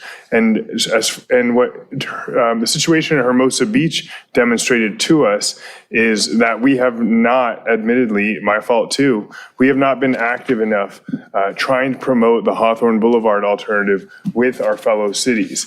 And if the supervisors, both of the ones for the area, Han and Mitchell, start to hear from all the South Bay cities that, hey, we see the reason, the rationale, the economic opportunities associated with the Hawthorne alternative, then I think we're going to get a better chance. And it's going to be easier to drown out the sound coming from one of our neighbors who's favoring the row or no build.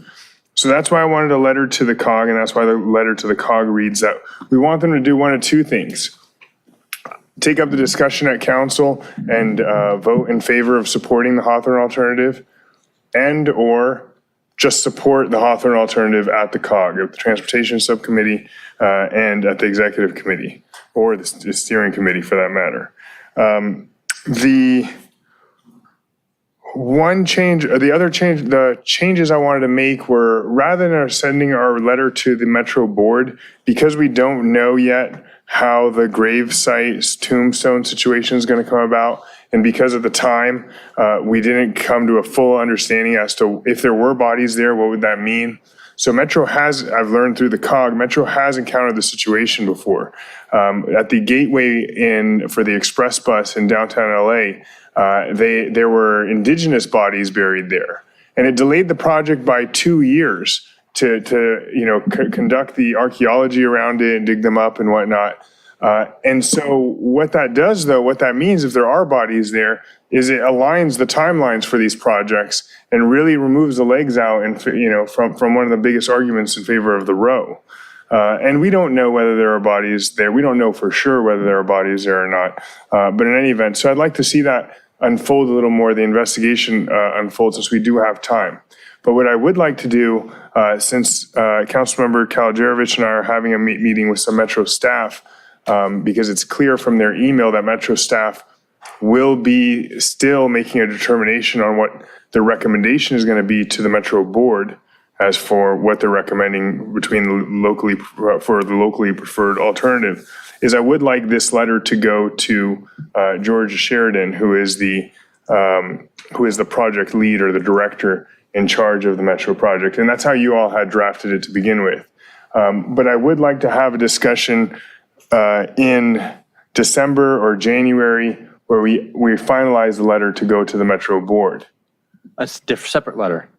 This more or less the same letter, updated, to reflect what we know at that time. Any further, arguments, any additional arguments in favor of the Hawthorne alternative. But yeah, so for now, a letter we can take when we go meet with them next week, and a letter that we can transmit separately to the COG cities, including Hermosa Beach. And one more thing that I wanted to add to both letters is a statement that I verified with the council members from Culver City. And we'd put it right after, hold on, let's see where the statement is. All right, we put it right after the third paragraph on the first page. Built and designed by Gensler, if you can go there. I added this in based off your email. Already? Correct. It's highlighted. Okay. Culver City credits its metro station with attracting housing, a hotel, and a grocery store. Those developments would be unattainable for the South Bay along any row alignment. Right. Perfect. So I would like that to be in both letters, please. And I verified this with Councilmember, former ICA President Yoron, what's his last name? Erickson. That they do credit their metro station in a commercial corridor. So I hope it's patent. I'll say this to folks. I was talking with a New York Times reporter over the weekend, unrelated to Redondo Beach politics, but he asked what's going on in Redondo Beach, and I told him about the metro situation that's been taking up a lot of our time, and he said, "What? When I described the Hawthorne alternative, he's like, that makes so much sense. Why would they put it through a residential neighborhood?" So this is a winning argument, and we just gotta keep reiterating it and making it in the compelling manner possible. Okay, Councilmember Nierenheim.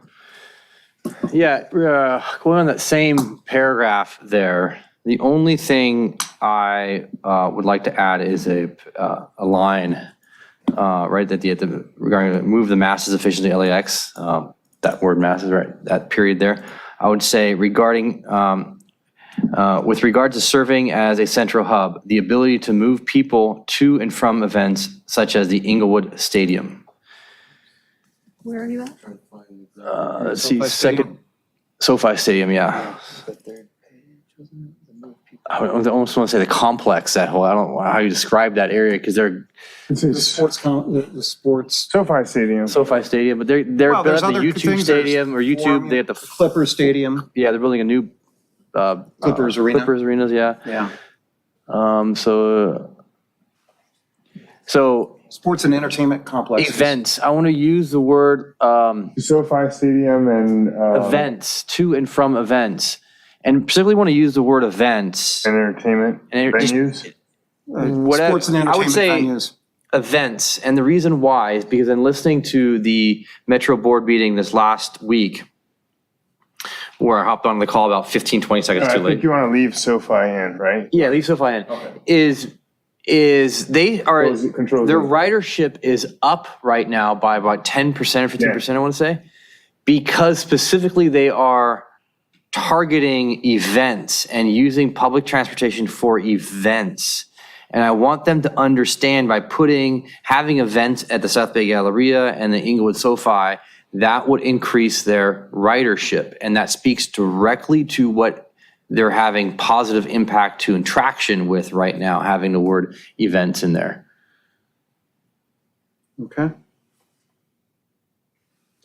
Would that be sufficient, or do you want more of a call out in Need to an events independent at sense? SoFi Stadium and other entertainment venues. Including Redondo Beach. And Make sure you include like the South Social District. we'd be excited to have this train to events at SoFi Stadium and other entertainment venues.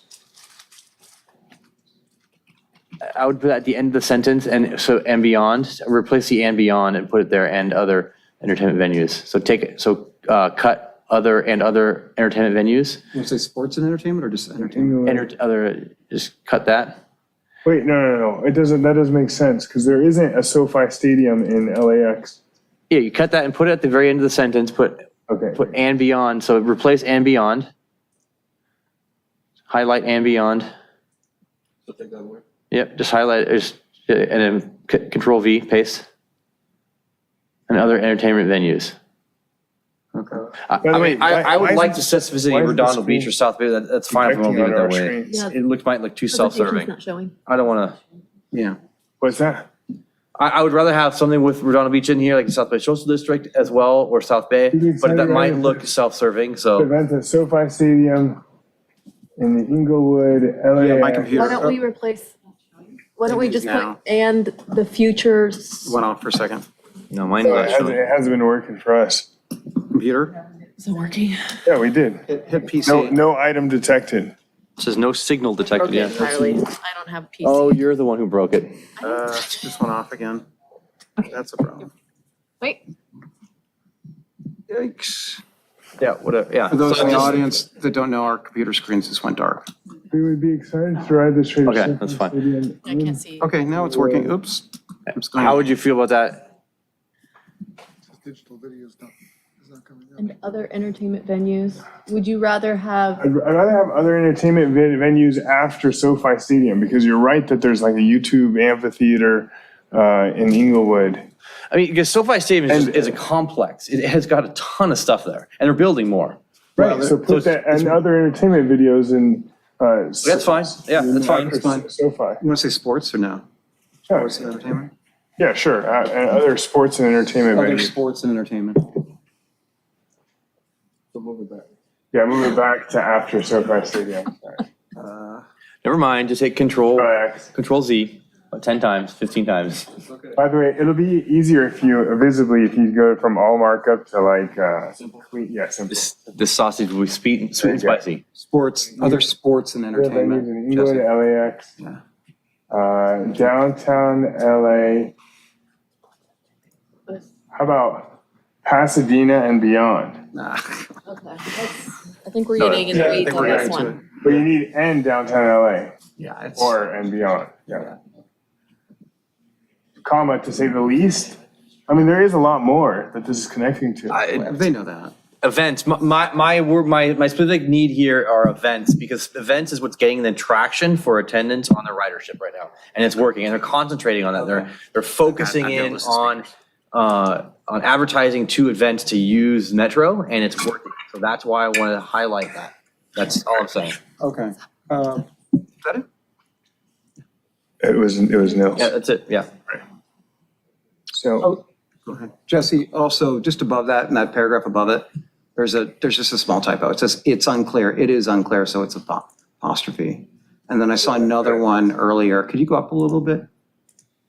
If you could control F, it's.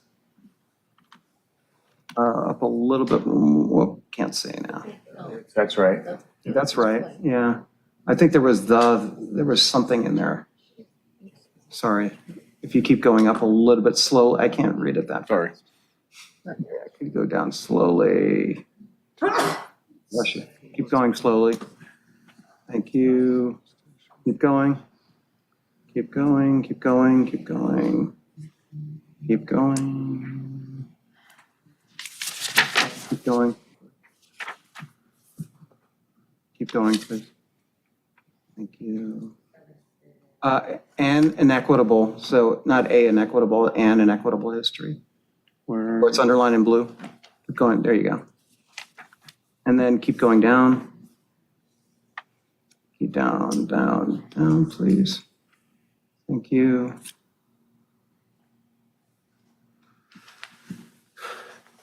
Keep going. Okay, keep going. Okay, it's fine. Yeah, okay, it's gone then. It's fine. All right. So just one thing that staff had raised is, do we want to send these individually to COG cities, or do we want to just make a generic letter that we send to dispatch to each one as a member of COG? And that just like multiplies the number of signatures we need to get.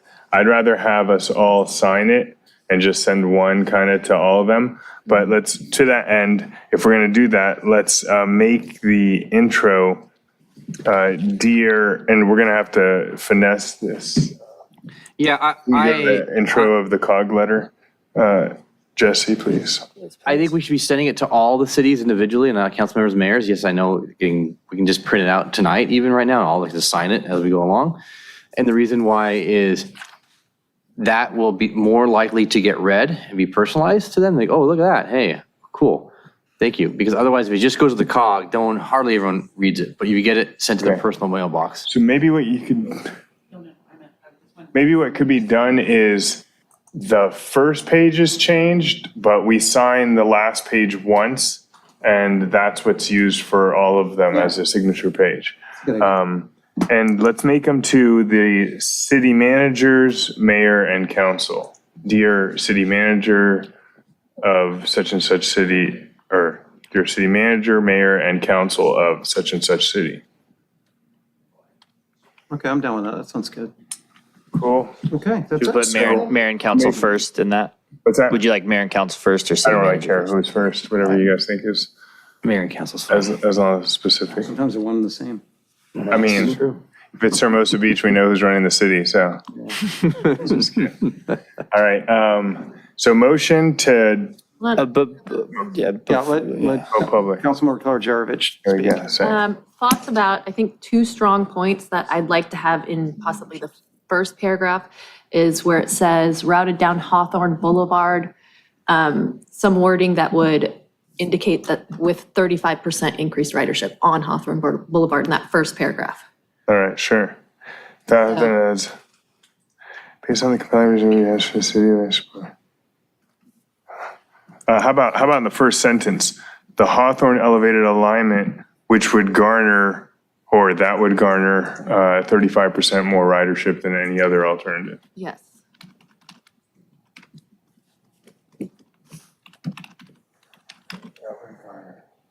Any other alignment? Alignment or alternative? Alignment. Alignment. Any other alignment? One L.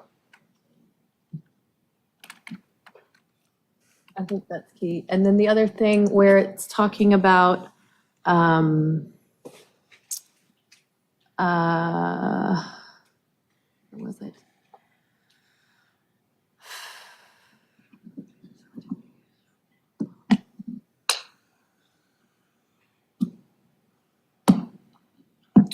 I wanted to put in somewhere about on Hawthorne Boulevard where the red car line existed.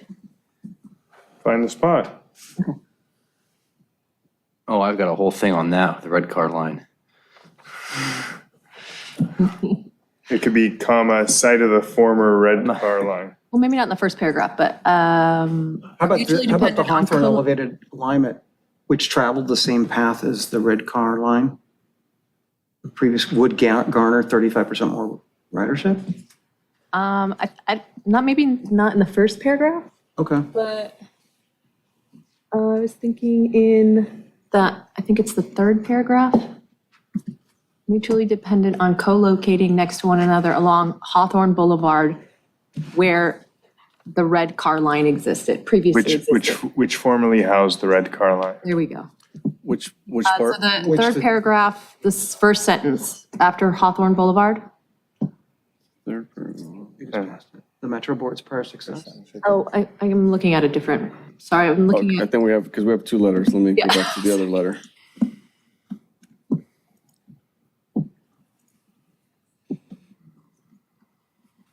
yes, where it says the success of South Bay Social District, dependent on co-locating next to one another along Hawthorne Boulevard. What did you say, home? Comma, which formerly housed the red car line. Yeah.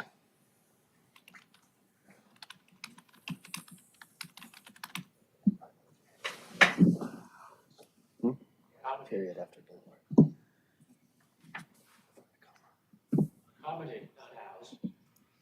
Okay. Accommodated? Sure. What is it, hosted?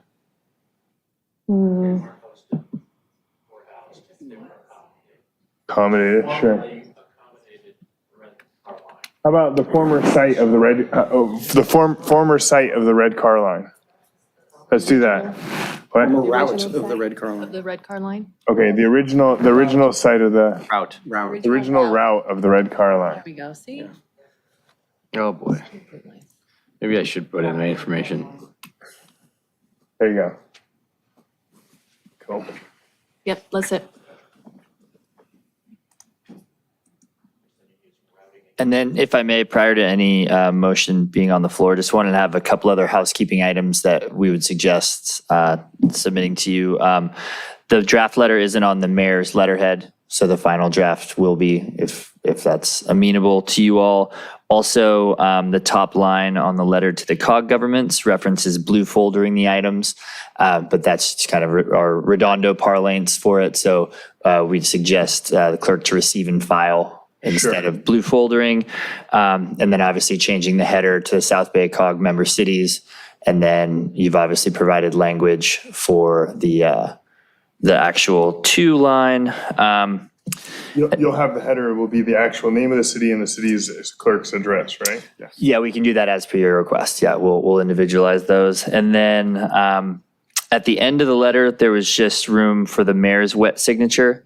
And so given the feedback from tonight, we will extend those signature lines so we can collect wet signatures for the final page. So you can sign a draft of each of the letters you're suggesting. And then as directed, we'll make the formal changes to the title page. What the motion would be after public comment is to have only two letters that we sign, one to Georgia Sheridan, one to the COG cities, and you just use a signature page from that. Correct. All right, cool. And one other item for consideration, the language in the first paragraph citing that it's a unanimous decision, just given Councilmember Barron's abstention. I don't know if that's something we want to memorialize, just given that it's related to his professional endeavors, as he's mentioned at previous meetings for his abstention. I don't know if that's something you would entertain putting in unanimous, some sort of parenthetical with Councilmember Barron abstaining. I would, if we were to make any change, I would want to put parenthetical 4-0. And the reason I say that and would leave it unanimous is because I Googled the definition of unanimous, and it is actually, let me pull it up here. The definition is agreement by all people involved, consensus.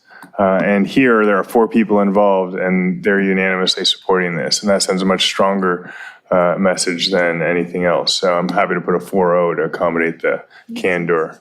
Yeah, that's fine. Yeah, I'm fine with that.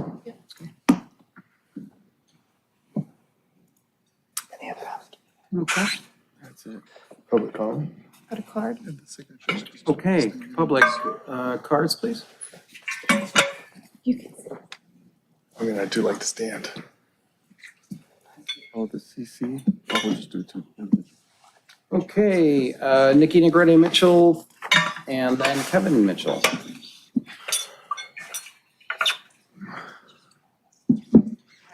Negrete Mitchell, District 3, and I emailed my notes, so you can follow along. Okay, so first I want to thank Zane and Paige for putting this letter together. And so I'm just going to go right into my notes. Number one, I think as a matter of inclusivity, the new Inglewood station brought a boon of travelers to Black-owned businesses, as reported on NBC News on Juneteenth. Merchants that were interviewed were full of glee at their boosted success, which they credited to the new train stop. And that was a specific question that was asked. They said it wasn't just sports and music fans coming, but just random world travelers from Europe and Asia. They came to visit their town and enjoy the ethnic cuisine and purchase wares unique to that particular community. And I mentioned this in person at the Metro Board meeting to the delight of our own LA supervisor. Okay, so that's just a suggestion. Okay, on number 2 is on page 3 under Roman numeral 2. If you can just insert a new paragraph. It's just like a one-liner that says, the residents are concerned with documented unstable soils with a decades-long history of sinkholes. So to give context to the next coming comments. And then my number 3 is if you can make the next paragraph after that about the Ruxton sinkhole, which for accuracy actually happened in June of 2020. So it took until a year later in 2021 for the geology consultants to survey the damage and give their recommendations. And then finally, 2.5 years later, the work was done to repair damages to those townhomes. And 2.5 years of that eyesore in view from the living rooms and outdoor patios, 2.5 years of only being able to enter a family's home through the garage. And only in the nick of time for the draft EIR release did they fix that. And then put the breakwater paragraph after the sinkhole for better context. So my suggestions. All right. Just so it flows. Okay, number 5 on page 4, residents did not calculate train hours. Metro told us what the hours would be. And they elaborated that the last departing train at midnight would arrive in Torrance after 1 a.m. Metro confirmed that many times and with consistency. And then Mark Deerking was the one who calculated 200 to 300 trains per day when he was asked about the frequency.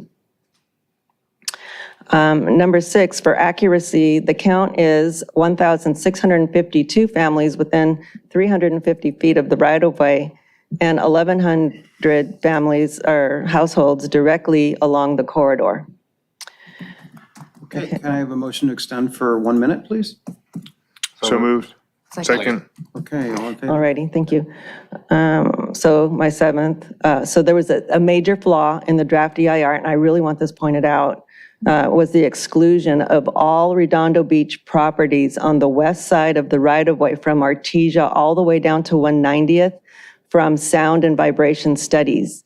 They hit further east neighborhoods like Torrance at 170th, but not the ones that would be absolutely 100% the most impacted for noise. Note that I told it to the board and made it clear to them repairs did not happen till the, that was, I don't know where that line came from, sorry about that. that had nothing to do with, okay. That note was supposed to be up here. And so construction hardships, if you could add that construction would kick up unlivable air quality that the draft EIR refers to as significant and unavoidable for conservative projected duration of about 8 years. Nikki, can you email us this? Because I can't see it in my email. Okay. I think that would help. And Number B, and that. We extended a minute. I think we have to. 30 seconds? I'm almost done. Okay, go ahead, 30 Here I seconds. go. Yeah. Under B, the word competition needs to be corrected to completion. And then on number C, would not only extend the construction timeline, but would also add more costs and resources. So anyway, thank you for. Could you email us? I did, yeah. Okay, I haven't gotten it yet. For some reason, was it? Want me to re-forward it to you? Will you please? Thank you. No, is it notes on city letters? Is that what it is? Thank you. Okay, Kevin Mitchell is next. And after Kevin is Holly Osborne.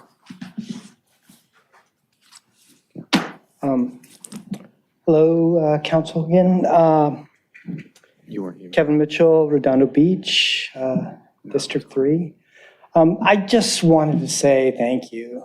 You know, I think this letter is a big deal. I think you guys, Paige and Neil, showing up at Hermosa Beach was a big deal. I think our biggest challenge here is maybe to get just everybody rowing in the same direction, which I think this letter is very important for that consideration.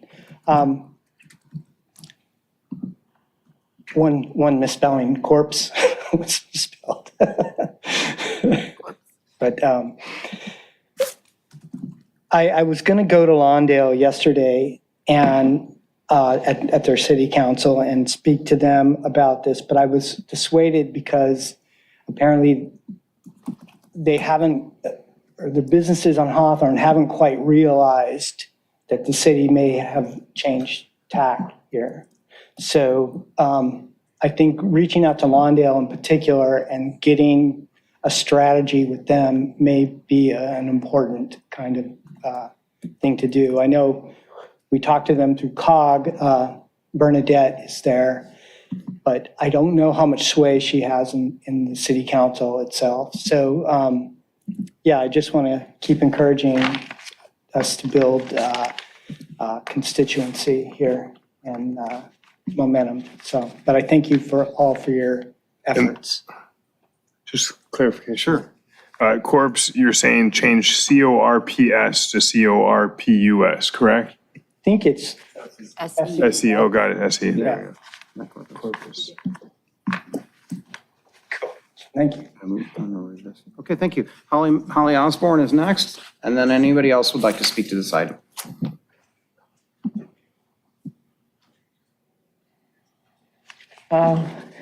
Good evening, Council and Mayor Pro Tem. This is Holly Osborne from District 5, and I'm just going to read some notes from the letter that I wrote to Holly Mitchell this morning. And my stuff is boring engineering stuff, as usual, but I think it's important that you understand this. And I hope you all saw that article and the picture in the LA Times. Did you all see it? Okay. So what I say to Holly Mitchell is, thank you so much for taking another look at the Green Line route issue and the residents' preferred route. Attached is a picture from the LA Times article of the freight train going through the narrow part of the row in Lawndale. This picture illustrates better than any words why there is no room to insert 2 more sets of tracks to the east of the train in that part of the row. It's narrower there.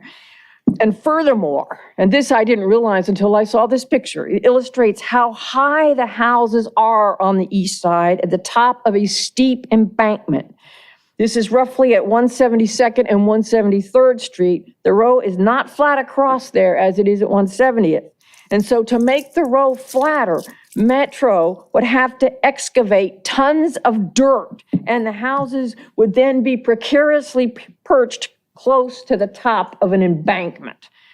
Metro is not saying how much of people's properties would be taken, but some certainly would be. And this isn't the color picture, but this is the picture I'm referring to. I had never realized how high these houses were, because in the DEIR, they don't sketch it here, okay? They sketch it closer to 170th, another misleading thing.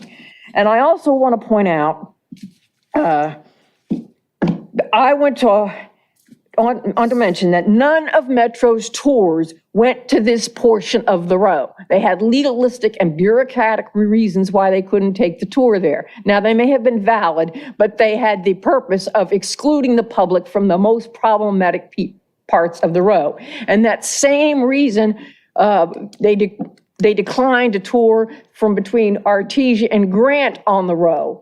They never offered a tour there.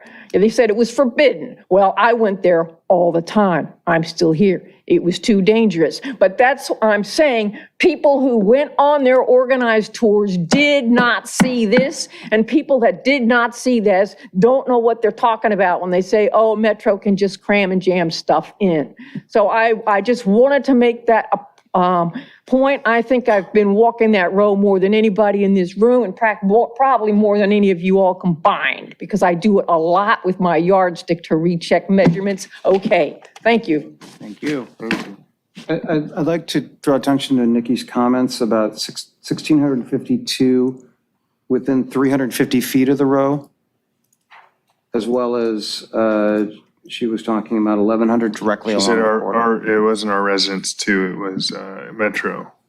And then the Metro were the ones who quoted how many trains. Well, I think we should insert that, because that lends it credibility. I'd agree with her on that. Metro. As I'm making changes here that I'll try to. Do you mind going through those one more time, just while we have the letter pulled up? Her Thank you. comments, number 6, for further accuracy, the count is 1,652. This is on page 4. 4, right. Within 350 feet of the row. Give me one. It says 50 feet. Is it 50 or 300? It says 50, but it should be 350. 350, right. There should be a 3 in front of that 50, right.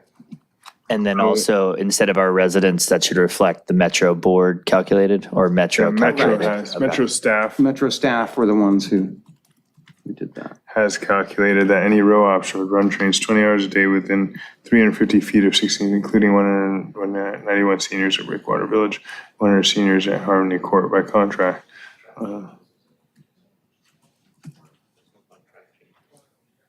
In terms of her comments about the draft EIR, the homes west of the tracks were, the row were not, were excluded from the sound and vibration studies. Was that mentioned? I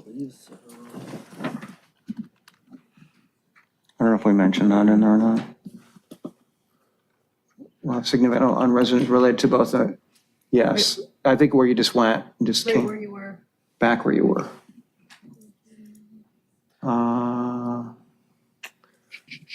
Nope. Bless you. Bless you. Bless you. Noise. Up. Is it up? Concerns regarding noise and vibration. Where was that? Can't see it. Wait, stop right there. Hold on for a second. Okay, keep going. I just see it right there. See where that construction of either row option will have significant unavoidable impacts on residents related to both noise and vibration. And then her comments about there was an exclusion of all Redondo Beach properties west of the row from Artesia to 190th from sound and vibration studies. Okay, but doesn't that start to get into comments about the efficacy of the draft EIR?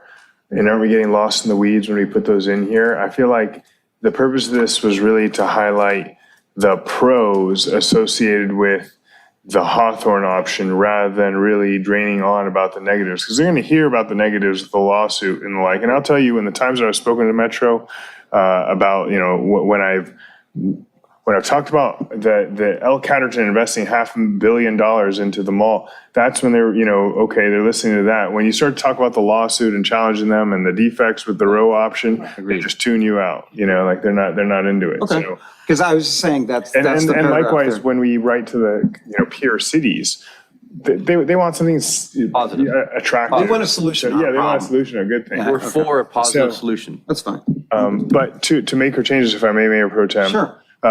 If we could share 2B, just because it's a voluminous thing. Yeah. Some, maybe an additional paragraph after the second paragraph in the letter. Oops. Are we speaking about the COG letter or the? Either, both of them. I should maybe plug it in and see if that works. We're having issues with the. Doesn't seem like it's. So I'll plug it in on this side. Doesn't seem like it's really capturing it. Okay, so what was going? Oh, here we go. This should work. There we go. So this is the paragraph I want to put in after this, the Metro Board's prior success in Culver City, a new paragraph to Ms. Negretti Mitchell's point. Likewise, according to NBC News, Metro's new downtown Inglewood station has brought a boon of travelers to Black-owned businesses. Inglewood merchants were full of glee at their boosted success, which they credited to the new train stop. The station brought sports and music fans in addition to random world travelers from Europe and Asia. I think that's sufficient. We can cross this out. I like it. All right, it's just a new standalone paragraph. Got it? And then there was a couple more Wait, where are you putting that? Near the front. as the third paragraph. Between the second and the third paragraph. It would be right here. It would be, you're talking about the success of the Culver City E-line. Now you're talking about the success of the Metro in Inglewood. And then you talk about the success of the South Bay Social District and the C-line extension of Torrance. Right, but why not put that after item 1, where we are talking about the investment that we're making with the South Bay Social District? Do you want to put it before Culver City? Doesn't, I mean, I was gonna put it on the second page. I just think, like, the first page to me is like our bullet points. It's great for, ridership. It's great for business associated with our South Bay Social District. The third paragraph mentions preserving that open space. And your point here could go on that second page where we're talking about the real estate investment and 300 inclusionary apartments, like that whole bit about that area. I mean, it could go either, but I suppose this is kind of like an enumeration of their past success, playing to their ego Okay. and equity at the forefront and showing examples. That's fine. I'm not really passionate one way or the other. Here's one thing I wanted to change. City implores Metro not to move forward, not implores that, so take that out. Not to move forward, and that's gonna need to be changed in both letters. So delete that. Delete that. Okay. Metro not to move forward. You're supposed to not split an infinitive. And then, was there something else? Just double check. This, we needed a change on where it says in 2021, comma, shall. That should be in June 2020. I was just going off memory. In June 2020. Sorry, I should move this over here.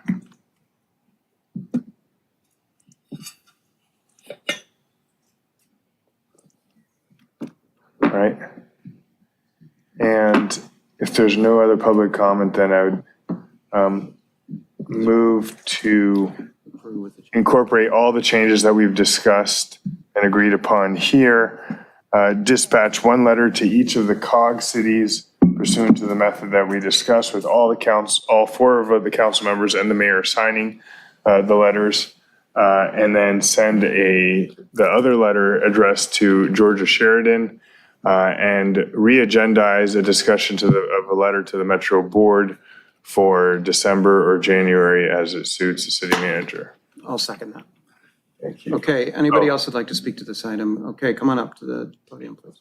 Just a quick one. You should probably mention that it was 2.5 years that property was fenced off where the sinkhole was before they got around to fixing it. 2.5 years, fenced off.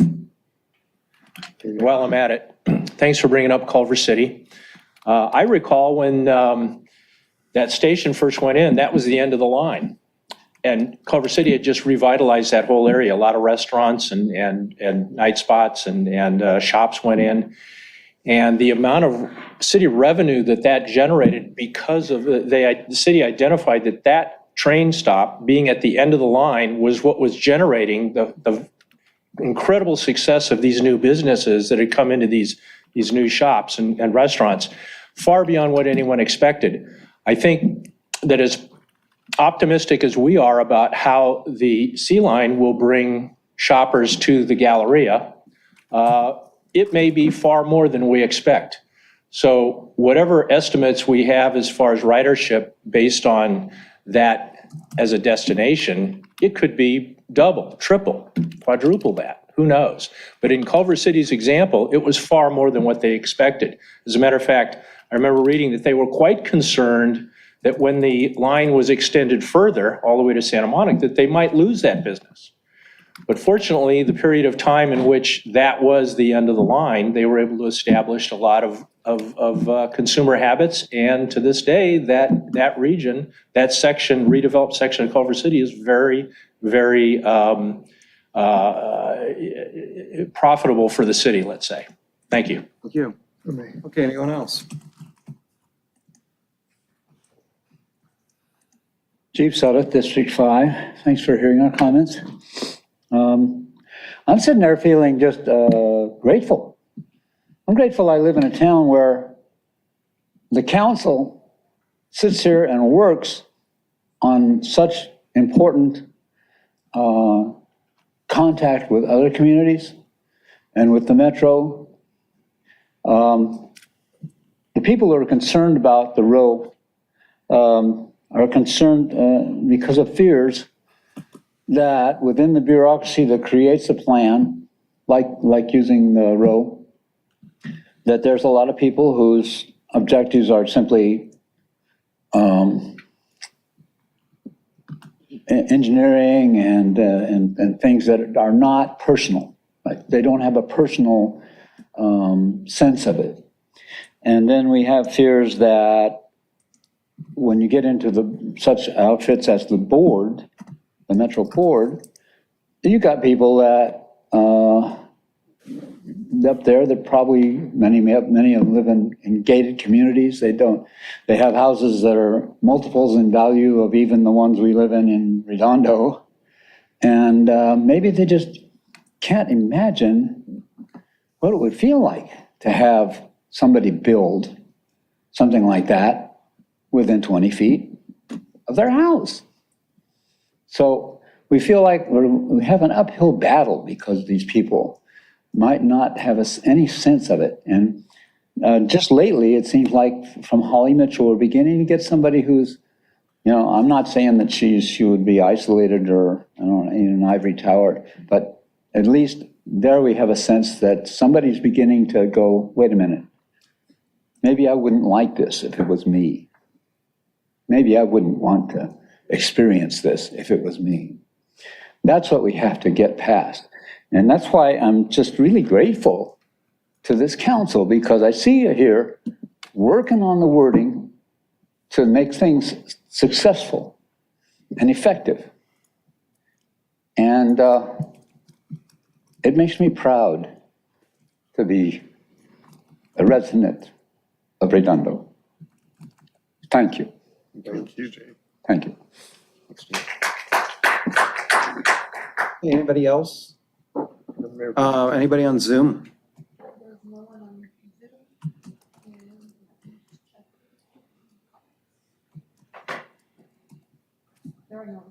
Okay, great. All right, so there's a motion. Just quickly comment if I may. So I just want to be clear, the Culver City idea, this whole passage about the success of the other metro stops came from Kevin Mitchell at the COG meeting. He said it out loud and I was like, oh my God, yes, that is a brilliant idea. So this is fueled by the residents who have been there every step, and obviously this additional point from Nikki Negrete. Mitchell. So thank you for that. And I'll just say on the COG level, the last meeting I sat next to Bernadette Suarez, who is second vice chair of the COG and the Lawndale City Council member, and I told her about our need to lobby the COG cities. So I think we're going to be working together on that a bit. So we hopefully should be successful. Yeah, that area in Culver City is really amazing, and there's a lot of discoveries down there. Warner Brothers is down there, some great hotel, great restaurants. Great call on that. Okay, so there is a motion on the floor in a second. Can I get a roll call vote, please? Councilmember Ehrenheim. Aye. Councilmember Kalinowski. Aye. Councilmember Obaji. I want to thank our fellow council members for their unanimity and support. Aye. Okay, and I myself. So motion passes 4-0 with Councilmember Barrett abstaining. So thank you. Okay. Thank you. On to item number N2, which is the resurfacing of Manhattan Beach Boulevard from Aviation to Inglewood. So Public Works, Public Works Director Saman, I almost said it again, and That's Andy a new Wingo. title. Congratulations, Ted. Interesting. Second time. Okay, there's something about you guys, you're here all the time, that's why. Sorry, go ahead. Yes, Mayor Pro Tem and City Council members, I thought I saw Councilmember Barrett making his way down the hall. Yes, we are going to be presenting you tonight with an update on the Manhattan Beach Boulevard resurfacing project. We're asking for 3 different actions for the council to consider tonight. One of which is to approve the plans and specification. Another is to approve an exchange agreement with Metro on certain funds, and then adopt through a 4/5 vote a resolution to appropriate funding that is coming to the project. And with that, actually, I will have Andy Wingy, our city engineer, not a city council member, go ahead and go through the presentation. Not yet. Yeah. Yeah, thank you very much, Ted. No comment on that. Nor would you want to be. Okay, good evening. As Ted mentioned, Andy Wingy, city engineer for the record. This project that we're bringing tonight was first funded in the fiscal year 2019-20, but the need has been well known for some time. Essentially, the heart of the project is to resurface Manhattan Beach Boulevard through the city limits, Aviation to Inglewood. We've experienced a number of delays in our progress with COVID happened right in the middle of the design process. We had some scope added by the council at one point. We had some staff vacancies at one point, and we've had some funding issues, which we hope to get resolved. Tonight's recommendations serve to resolve the funding issues and approve the construction documents so they may be solicited for bids.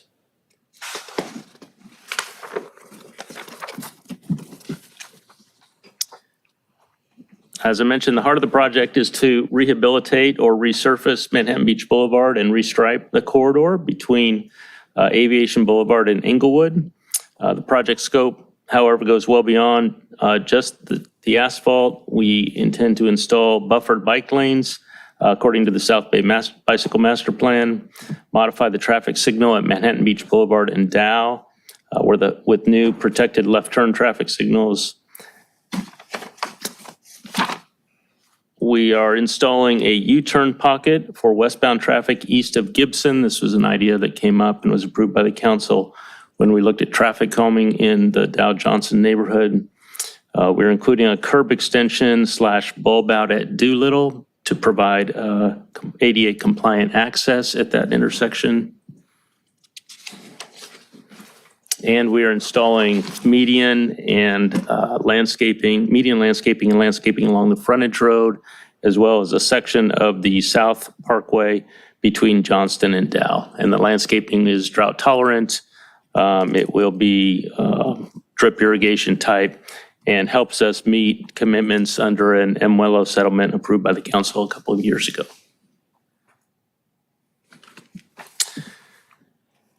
The City Council reviewed several concepts back in January of 2021 and selected an option that included buffered bike lanes in both directions. However, to preserve on-street parking, there is a 5-foot Class 2 bike lane without the buffer in the eastbound direction between Aviation and Vale Redondo intersection. The proposed bike facility, per the council's selected alternative, requires reduction in the westbound through lanes from 3 lanes to 2 where the 3 lanes exist. This raises a concern, obviously, about traffic impacts, and staff did study this. The traffic analysis, which is attached in the blue folder for this item, compares the intersection delay for the current condition against the condition with the proposed improvements. It looks at traffic volumes for both current time-wise conditions and a future condition. The analysis shows there is no significant impact to the level of service for the intersections through the corridor by the reduction of westbound lanes from 3 to 2. The most impacted intersection is the one at Manhattan Beach Boulevard in Inglewood, where the morning peak hour average delay does increase. However, these models don't include the improvements that we've completed in the last 12 months or so to add a second westbound left turn lane from westbound Manhattan Beach Boulevard to southbound Inglewood, or the additional southbound through lane and dedicated right turn lane on Inglewood. So those will just improve these numbers if that were to be modeled today. To provide additional mitigation at this intersection, the design moved the beginning of the bicycle lanes in the westbound direction about 500 feet east of the intersection at Inglewood to get past the Winchell's Donuts, where we suspect a number of those westbound vehicles early in the morning on commuter days are headed. Joke intended. But seriously, we do experience a number of vehicles coming through that intersection using that shopping center and thus pulling off the Manhattan Beach volume.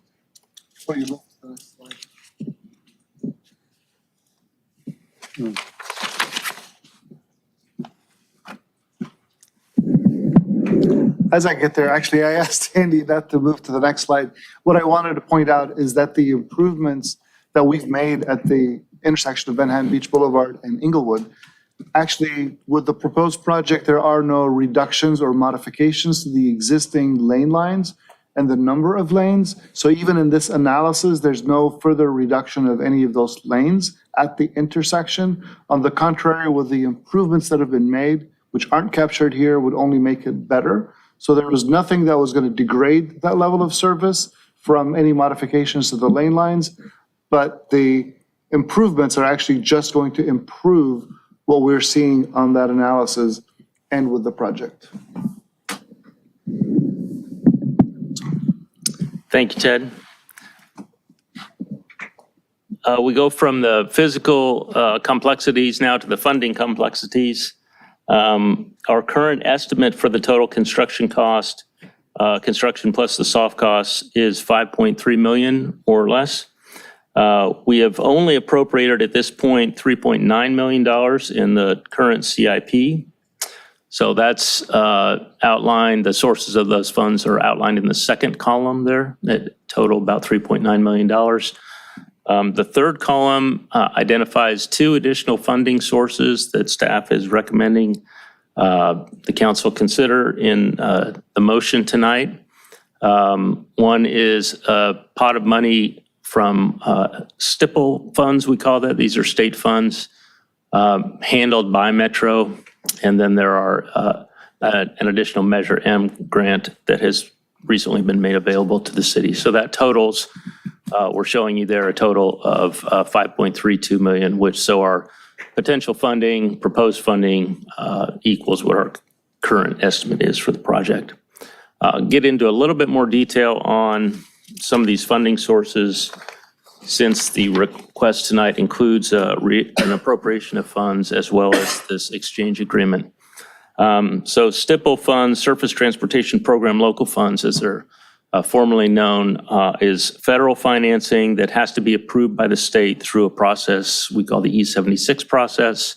Our recent experience with this is that it takes Caltrans over a year to go through this process to approve a project. This is part of the funding delay we ran into last year. This year, what we're proposing, and Metro offers a limited program to exchange STIPL funds, which, if I didn't mention it before, STIPL funds are provided by the state and the federal government, and they're held by Metro, who is kind of the gatekeeper for these funds. So what Metro will offer to do is exchange those restricted STIPL funds that Caltrans has to review for local transportation funds, which don't have that E76 requirement. They do charge 2% administration fee for the trouble. In staff's opinion, that's a small price to pay for certainties about project schedule and getting the work done sooner than later. Right now, we have $1.3 million of STIPL funds appropriated in the current CIP. There is also sitting with Metro another $431,000 unallocated STIPL funds, which part of the motion tonight is a recommendation that the City Council appropriate that money to this project, bringing the total of STIPL funds to $1.7 million. And then the final piece of the puzzle is to authorize the exchange agreement with Metro, which will convert the $1.7 million in STIPL funds to $1.7 million less than 2% in local transportation funds, which we can spend right away. The schedule is a little bit simpler. We plan to, if staff recommendation is adopted tonight, we will plan to go out to bid right away. We would expect to be able to award a project before the end of the calendar year, assuming the bids all come in. We get sufficient bids in the price that we're expecting. Takes about a month or so to execute contracts. So sometime in January, we would meet with the contractor who's awarded the project and give him what's called a limited notice to proceed so he can begin to order long lead time materials. Street signal poles especially are long lead times. And then when those delivery dates are known, we would schedule the actual construction on the project. Sometime we hope in mid-2024, and we have an anticipated duration of about 5 months for construction. So we will bring this back for award, assuming that we get good bids sometime late in the year, I would expect, where the council would be presented with a decision to award the project.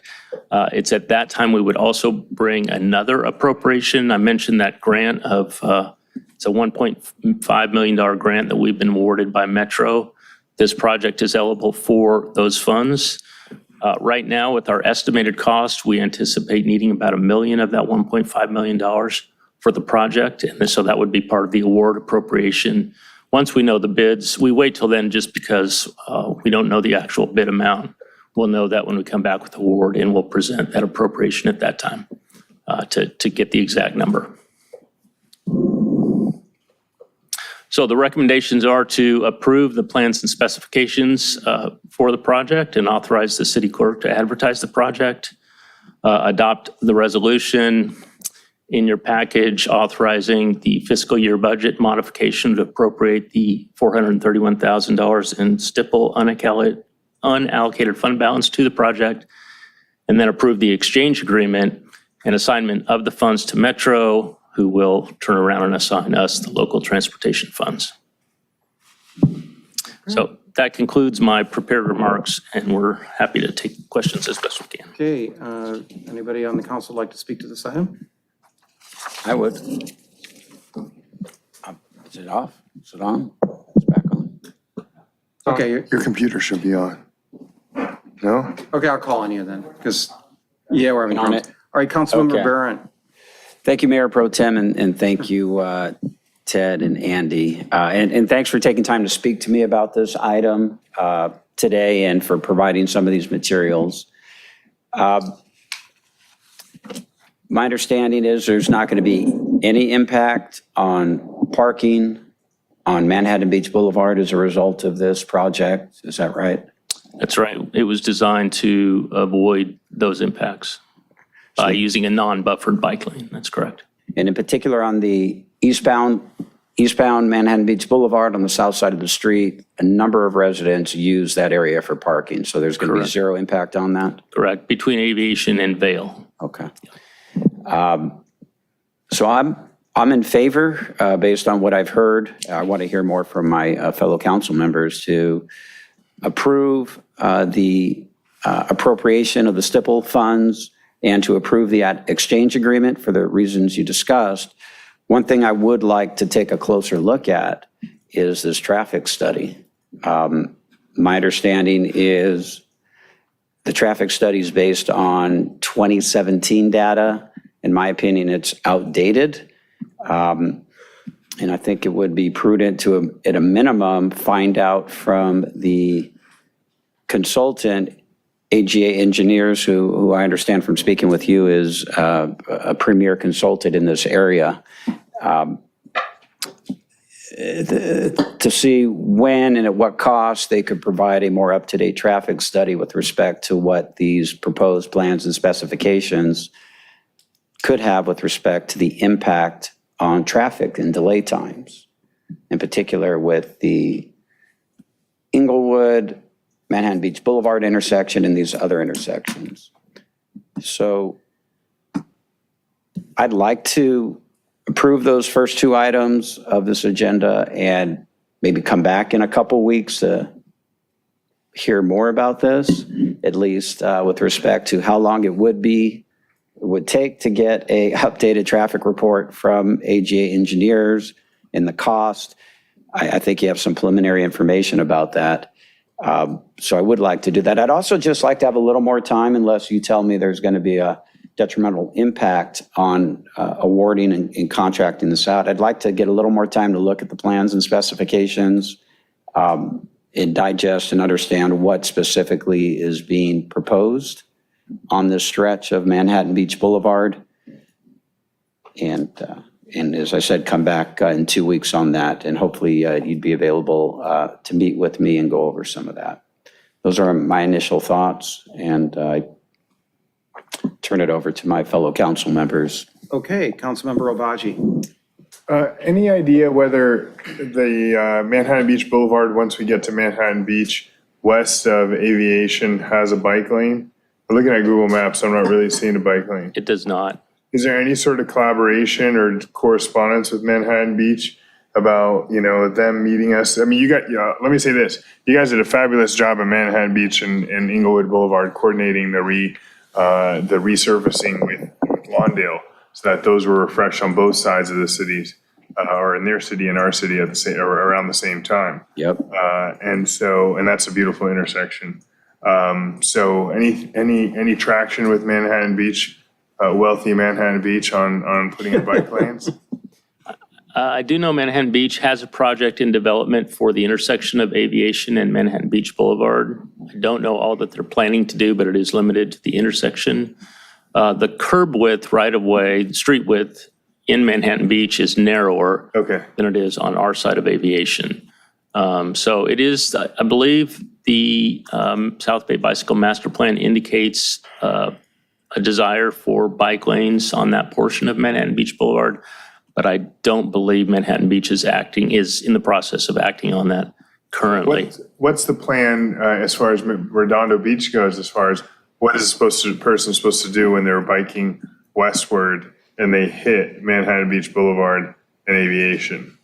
Does our plan basically have them going south or going west?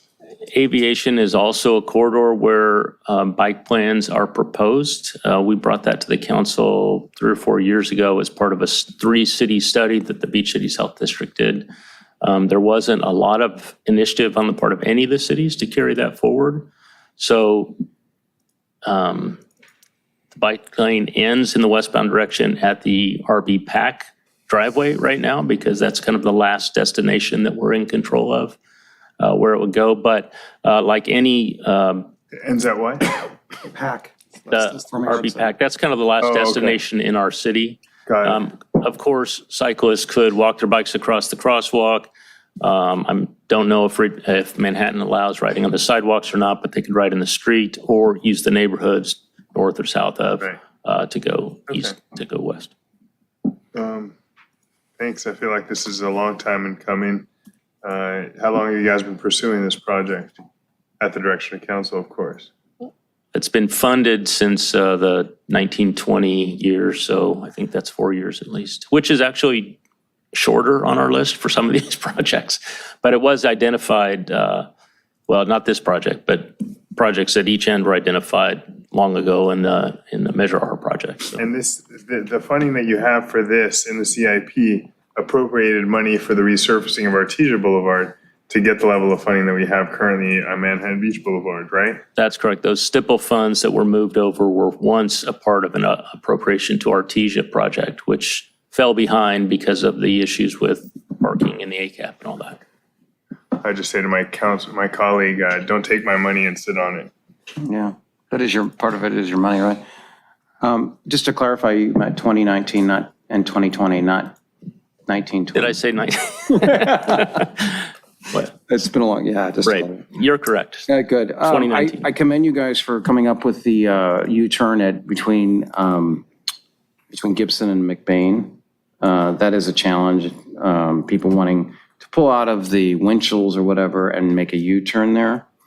They can't right now. I think they can only turn left and then turn around somewhere. I'm not even sure they can even turn left. So I believe they can U-turn at Dow and they can make a left at Gibson. What they end up doing is making a left at Gibson and a left on the frontage road. Right. So we're trying to correct that. Okay. Councilman, Mayor Pro Tem, we've seen both. We've experienced both. We've gotten complaints of both. Those that violate the no U-turn restriction, they'll still make the U-turn, and those that actually circumvent it by making the left and turning into the frontage road. Yeah. And, not only are we putting in the turn pocket in between, but we're also upgrading the traffic signal at Dow, which currently is just a permissive for the left turns. It is going to have a protected left turn. And therefore, if a driver wants to make that U-turn at a protected location, Dow will become the ideal location for them to do so, because they'll have a left turn arrow to do that with. Okay. Can we go to the slide that shows the traffic patterns? And by the way, I was a little surprised that the morning commute is heavier than going westbound. Then, I would have thought, I guess maybe it's people commuting to Northrop. So, yeah, what you're looking at here is a measure of delay comparison versus volume of traffic. Actually, the eastbound and the southbound movements are typically the heaviest, both in the morning and the afternoon. That's what I was at this intersection. However, it's the westbound direction coming from Lawndale through the intersection at Inglewood and in that experiences the most delay with the two-lane configuration. We modeled that configuration as if the two lanes went all the way, began right after the intersection at Inglewood. They actually will begin about 500 feet further down, which gives room for vehicles to merge in that taper zone or come off Manhattan Beach and go into the shopping center area. So it won't be as bad as this is modeled, but we couldn't really model that a slight reconfiguration there. So, Okay, so you're saying coming from Lawndale on Manhattan Beach Boulevard? There'll be three. Not coming from Inglewood, turning right onto Manhattan Beach Boulevard. Right, correct. So it's the westbound direction as you approach Manhattan Beach Boulevard, Inglewood intersection from the Lawndale side, moving west. There's 3 lanes now. There will be 3 lanes to receive you, but you're quickly being merged into 2 lanes past the intersection. Past the driveway at Winchell's and then onto the driveways, closer to where the driveways for the industrial park begins. Okay. And then beyond that at Dow and Ringe? It will be 2 lanes all the way through until we get to Aviation, where a right turn pocket becomes available because we stopped the bicycle lane at the RB Pack driveway.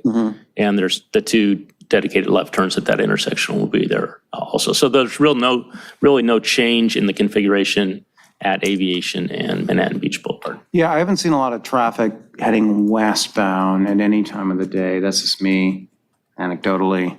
With 3 lanes, fairly other heavy- than when they shut it down to 1 lane for. Fairly heavy company. movements in the morning. That right turn at Aviation is pretty heavily used. Yeah, over 300 People heading cars. to the airport, El Segundo, et cetera. Yeah. Yeah, okay. Councilmember Barrett. Yeah, I just wanted to give our Public Works folks an opportunity to address some of the concerns I raised. Number one, if you're confident that this traffic study report is accurate, even though the data is from 6 years ago, if we could rely upon that in making assumptions about actual traffic flow today and beyond, please speak to that issue. And related to that, can you get a little bit more into what you do anticipate to be traffic flow impacts from this project, if any? Do you want to talk about the data?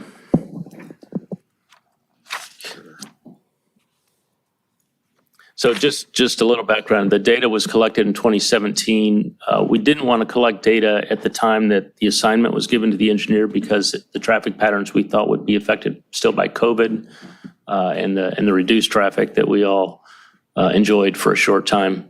So the 2017 data then gets projected into the 2022 year, which was where the evaluation was done. That's based on an escalator value that's developed by, I believe, the COG. I don't remember the source on that one, but it's beyond just the city's evaluation. It's a number pulled from a regional study on the escalation of traffic between the 2017 year and the 2022 year. And then they also projected into 2040 based using the same type of escalator number. In my experience, which is pretty short regarding traffic, that a 5 or 6 year data gap or delay is not extensive. It wouldn't, unless there was a lot of development or reasons to believe that the traffic would increase dramatically in that time. So I feel confident with the 2017 numbers. The other thing I was going to mention, just escaped me. Yeah, no, Maybe I'd we'll asked come back, also yeah. about getting into the details of the actual traffic impacts of this, but maybe you had a So we different thought in mind. we looked at all the intersections through the corridor that would be impacted. So there's the Aviation one we didn't look at as the same because it wasn't being impacted by a change in lane configuration. But the other 5 or 4 we looked at, and they show, if you the last chart I had up, thank you. We show the grading, the level of service grading there for all of those in the A and B category. Those are very, very good intersections compared to most of what we have in the city.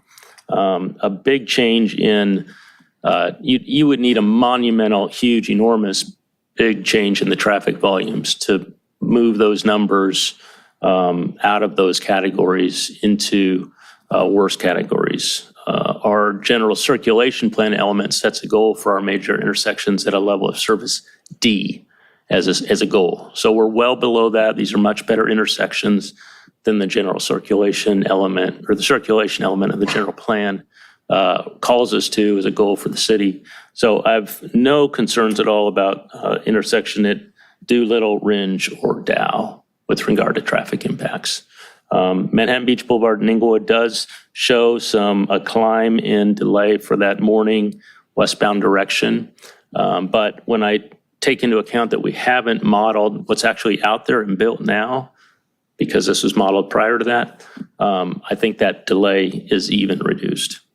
So I have a very comfortable feeling recommending the project based on this analysis. Okay, Director With that- Saman, anything to add? Absolutely. I think Andy hit it right on. The 3 other intersections, internal intersections, I call them, between Aviation and Inglewood, all have a level of service A or B, which are almost free-flowing, and they have no congestion delay of significance at this particular point. It would take a monumental increase in order to see them degrade to a level of service E or an F. That isn't something that we would project.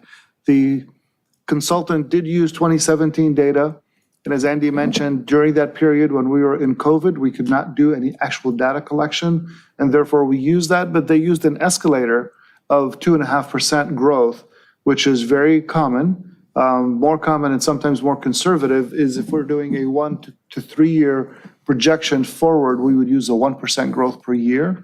But in this case, because it's a full 5 years, they used it from a different model that was used by the county and the LAX expansion at a 0.5% per year practically. So it was a 1.026 growth, so 2.5% growth essentially in the 5 years.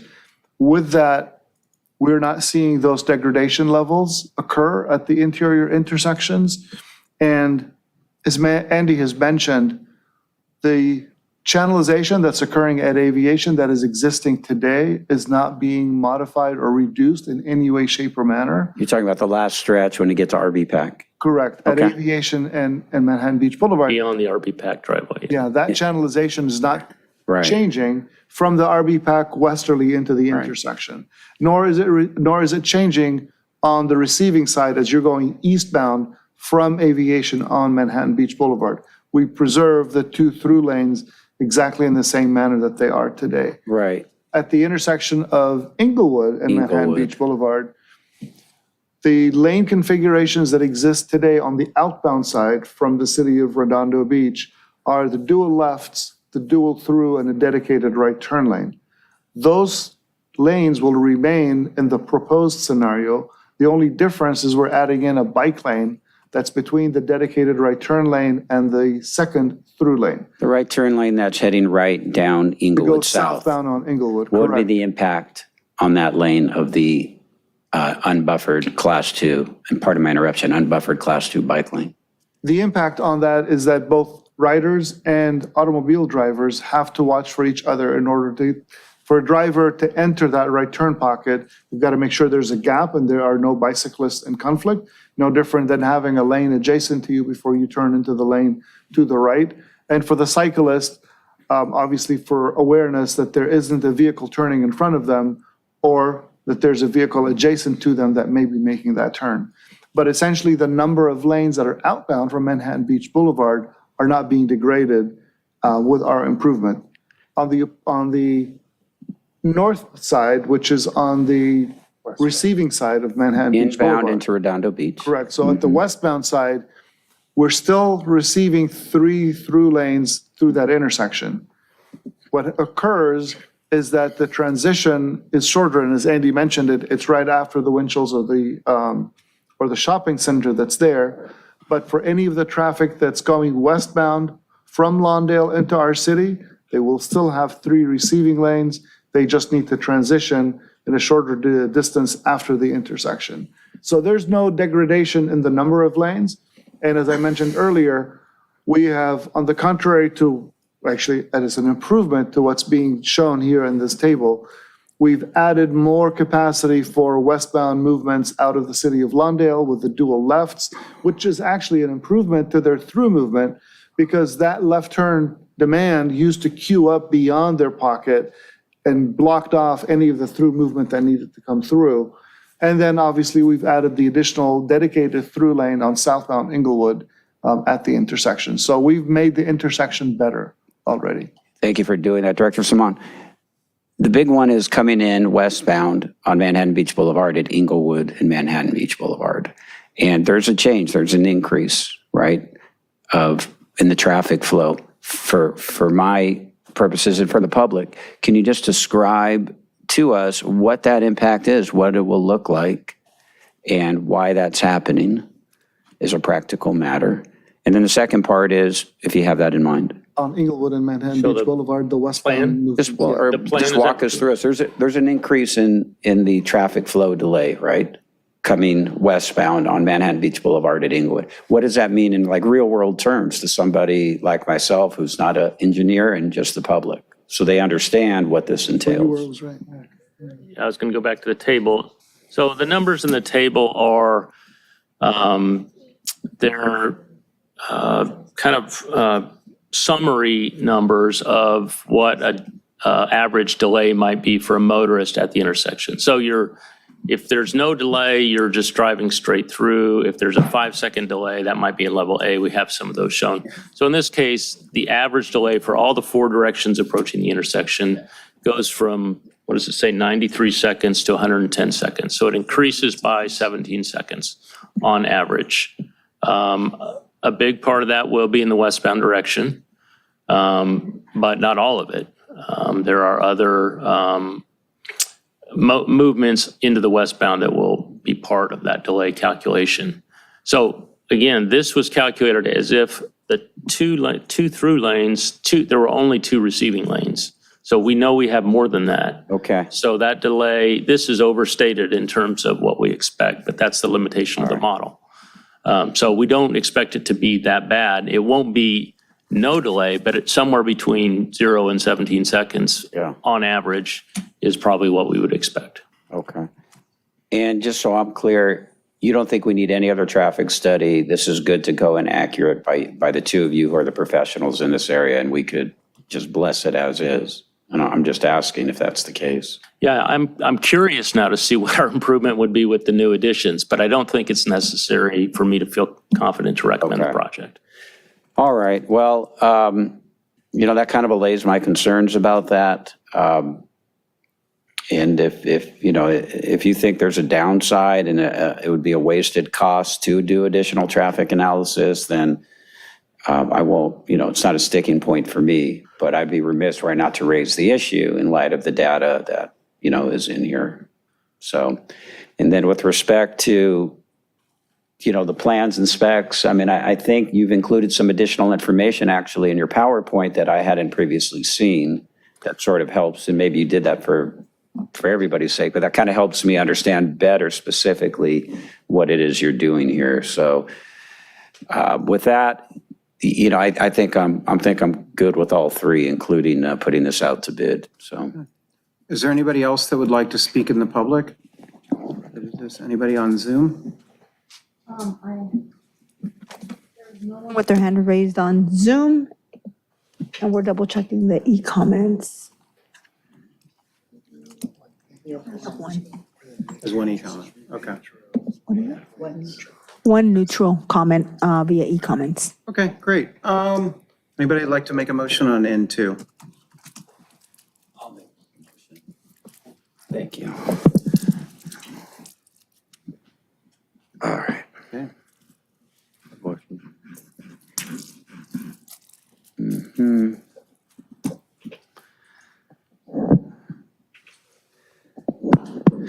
Okay, so I'll make a motion on N2 to approve the plans and specifications for the Manhattan Beach Boulevard resurfacing Aviation Boulevard Inglewood Avenue project, and bless you, and authorization for the city clerk to advertise the project for competitive bids, and to adopt by 4/5 vote in title only resolution CC 2310-099, as well as approve an exchange agreement and assignment of federal stipple STPL funds with Metro for this project.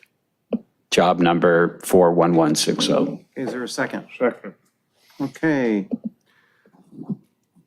I'll do a roll call vote. Councilmember Narenheim. Aye. Councilmember Kolodziejewicz. Aye. Councilmember Albaji. Aye. Councilmember Barrett. Aye. And I myself, 5-0. Thank you. Okay, that So- was Councilmember, I'm going to go ahead and read that. sure, go ahead. Mayor Pro Tem.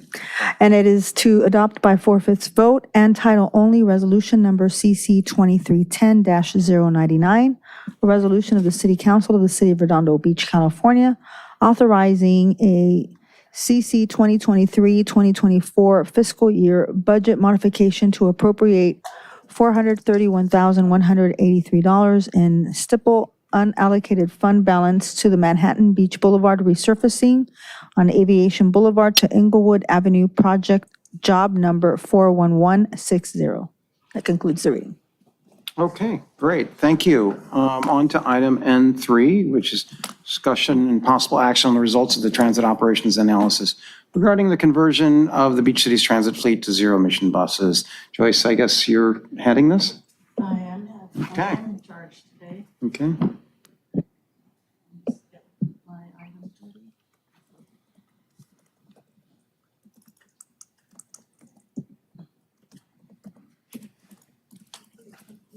Good evening, council and Mayor Pro Tem. I'm Joyce Rooney, the transit manager. Can you put on your mic, please?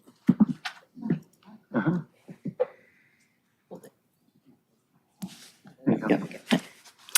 Okay, good evening, Mayor Pro Tem and City Council. I'm Joyce Rooney, the transit manager for the city, and joining me tonight is Amanda McDaniel from Stantec. And Will Todd is joining us as well, and then we have Annalie Castillo on Zoom. And they're going to help me with any technical questions that you might have as we go through the presentation. So, hang on. Yeah. Okay. So this report is on the strategic plan item regarding transitioning our beach cities transit buses to zero emission buses. Performing a service assessment is one of the critical steps to take when determining the zero emission bus type that will be best suited for BCT and WAVE services. This slide is a snapshot of some of that information. In general, we have 2 bus routes that we operate. The 102 starts at the Redondo Beach Pier, serves the high school, and goes up to the Marine Station. One of our mid stops is the new transit center. The 109 starts at Riviera Village and weaves through the beach cities along the coast, going through Hermosa, Manhattan, El Segundo, all the way to LAX. For our fixed route services, we use 12 Easy Rider buses. They're 32-foot buses. And then we also have 2 fixed route 25-foot cutaway buses. They're smaller, and we often use them on the 102 during our weekends and lower peak time services. In general, our overall ridership is about 8 to 10 passengers an hour, and except for the 102 during school days, during our AM and PM school tripper services, the buses are at capacity. Our Wave Dial Ride serves is utilized by Hermosa Beach and Redondo Beach residents. We have 5 cutaway buses and one minivan. It's specifically for our senior disabled residents of those 2 cities. And we also go to many satellite locations in Torrance that are predominantly medical facilities. The route itself, the mileage that the buses are operating on now are approximately, the range can be anywhere between 20 miles a day for a bus and as high as 180. So we believe, because of these conditions, that a battery bus is best suited for our service. Battery as opposed to what we currently have, or battery as opposed to the hydrogen fuel cell? Battery as opposed to hydrogen fuel. Okay, thank you. So one of the reasons why we're talking about transitioning to zero emission buses is because California Air Resources Board passed a new regulation in 2018 that requires all public transit agencies to convert to zero emission bus services by 2040. As a small operator, we have a little bit more lead time to initiate that transition, but any buses that we procure after 2026, 25% of those need to be a zero emission bus. And as we continue to do our capital replacement plan during the following years, then we would replace all of the buses by 2040. But what that means, however, is that we need a brand new operations and maintenance facility. We also need to incorporate new infrastructure so that we have new operations and maintenance and administrative offices, as well as the ability to charge the buses. Council approved our rollout plan in May, and that was submitted to CARB in June. The rollout plan is intended to be a living document, and as the city moves forward through these plans that we need to create in the next few years, that can be updated. So this element is, the ZEB recommendation is actually an element of our Beach Cities Transit Study. which we initiated last year. It includes battery electric bus and infrastructure recommendations. There's going to be more discussion about our transit operations and maintenance facility, and also included are some estimated costs for the new facility and potential funding recommendations. We will return to council later with a draft report on the service study itself, and in that following report, we will also discuss some potential route change and frequency service improvements that are being recommended through the study, as well as some estimated costs for those service changes. So what's a zero-emission bus? There are two types that are in service now. There's battery electric and hydrogen fuel cell. In general, there are more battery electric buses that are being operated by the transit agencies.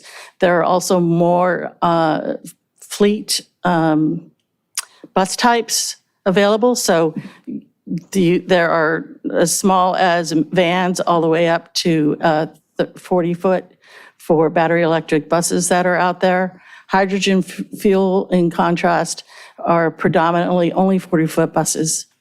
And there are some 60-foot that are under construction. But for the most part, there are very few hydrogen fuel buses that are below 40-foot at this time.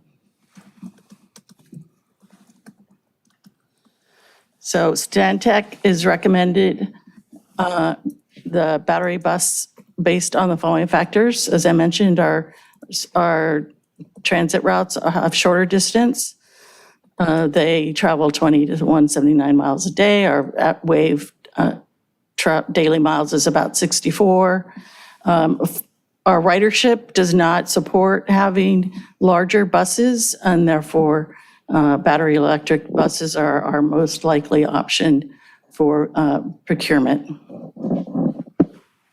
And one of the important things is that because we have a lower mileage, we should be able to operate battery electric buses by replacing it in a one-to-one manner. So one of the issues about battery electric buses is that if for routes that are longer distance, they may need to be charged more frequently, and they may not last a day, but we are not operating longer distance routes. So we should be able to have the bus operate within the charging availability on those buses.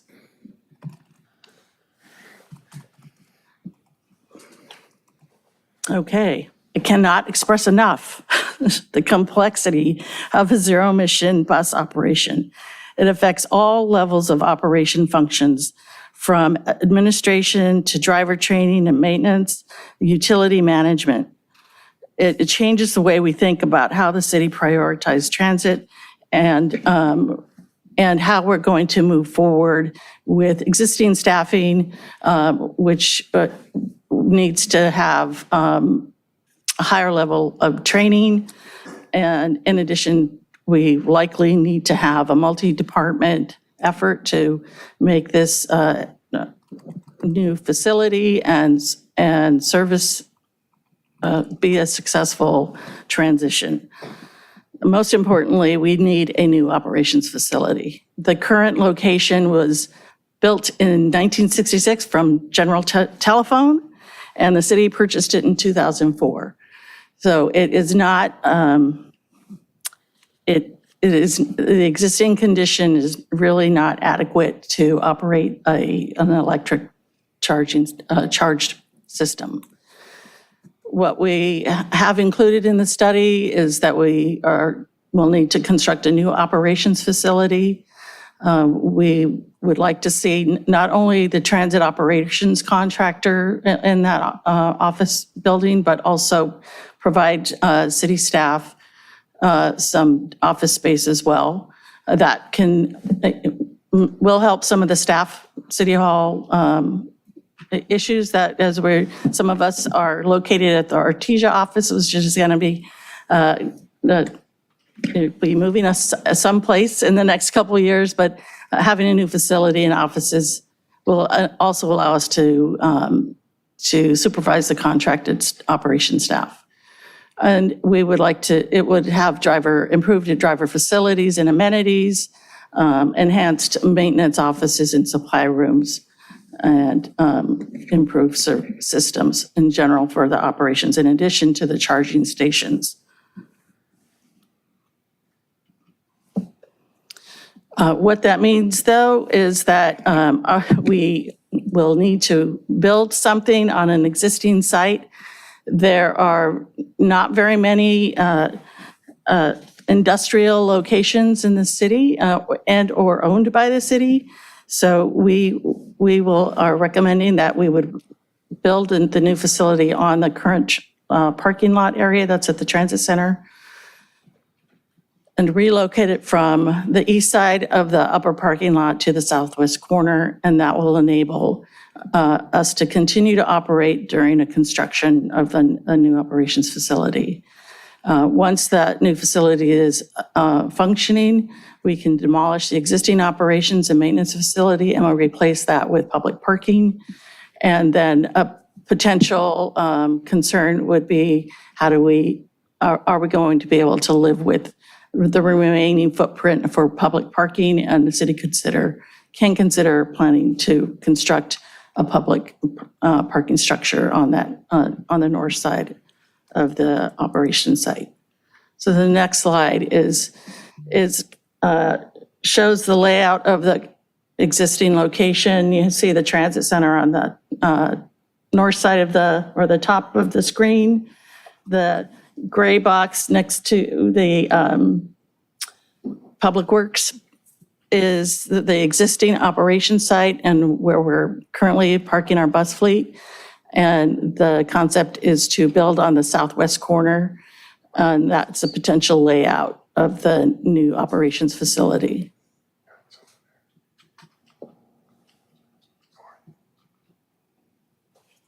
Here's a bigger picture of what the facility would look like.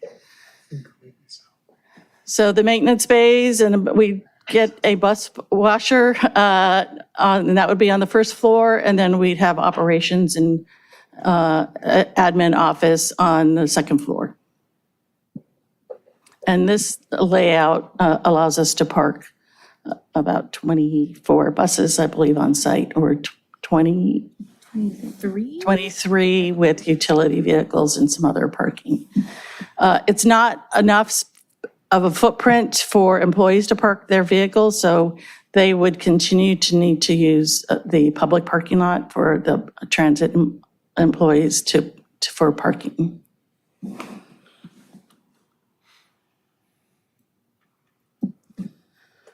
So here's the technical part. A lot of information there. It's a lot. Actually, there's 2 slides coming up, but essentially, some of the charging infrastructure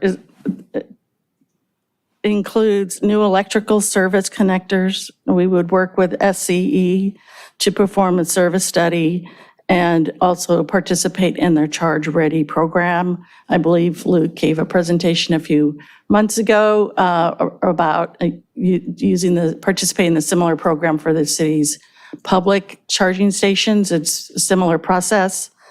But we would need to have new grid connections, transformers and switch gears. We need to have a backup diesel fuel storage in case there are any power outages, so that we'd be able to operate the generator. In addition to that, because these charging systems also are complex and need some internet connections and are also tied to a charge management system, we would need to make sure that our technology is designed into the project as well. We need to make sure that there are proper fall protection and safety systems that are installed in the new facility. For the larger transit buses, the batteries are installed on the rooftop of the buses, so we need to have safety harnesses for the mechanics who might need to climb on top, ensure that they're safe.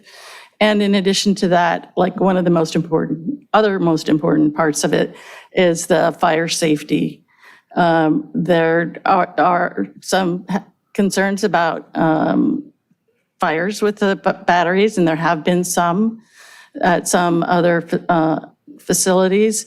But so ensuring that we have proper fire protection, and we work closely with our fire department so that we are able to have the appropriate systems in place to make sure that we can protect our fleet as well as our facility. And then we could also consider installing solar canopies in the future. By that, you mean solar panels on the roof? Or if we have, Over the whole parking what do we call those? Yeah, carport canopies, we could have them charge. So charging equipment, there's a couple of options. One would be 12 chargers that are 120 volts or 24 that are 60 kilowatt chargers. If you have questions about this one, you need to get Stantec to answer those. And then, of course, we need to have some secure baller protection and equipment pads around the chargers and dispensers so nothing gets damaged when the buses are moving around the facility. And also, we need to look at power main feeders and our communication for the power and the power system. So funding, we do have about $32 million that we will be getting from the South Bay COG. This is Measure M money. When Metro was, it says Measure R. When Metro was planning the legislation effort for Measure R several years ago, they had a South Bay COG working group, and they basically asked all the cities what projects do you want to have on a list. So we included on the list operations facility. At that time, we were thinking it would also be a CNG station, but now that we're going to be moving towards battery electric, it will include the charging stations. The local match is only about 1.2 million. The first level, which I think is about 20 million, is no local match, but any expenditures over 20 million will need to have a local match. There are some federal and state competitive grant funding opportunities that are out there now and will be in the future. So we may need to pursue those for the operations facility. Hopefully 32 million is enough, but you never know in the next few years. Our bus capital funding, we do get annual allocations from the FTA, and we have some that we get from the state under the State of Good Repair program. We do also have a competitive application process through Metro that we could also apply to fund bus capital. I forgot to mention that an electric bus is usually about twice as much as a CNG bus, and a hydrogen fuel cell is a few $100,000 more than a battery electric bus. So we are going to need to look at some other local return fund. Currently, we're using Prop A to operate and fund our transit center, but it's also possible that we will need to have other local return funds to support not only capital funding, but operations in the future. As with operations facilities, there is potential federal and state competitive grant funding. Operations are likely to continue to increase as these an electric bus system is a lot more complicated. There is a lot of unknowns out there still with the price of paying for power. There are demand charges, there's peak hour charges, there's just the regular flat charge. So we can do an analysis as we move forward on what it could likely be, but ultimately we may need to look at other local return sources and to also fund operations in the future.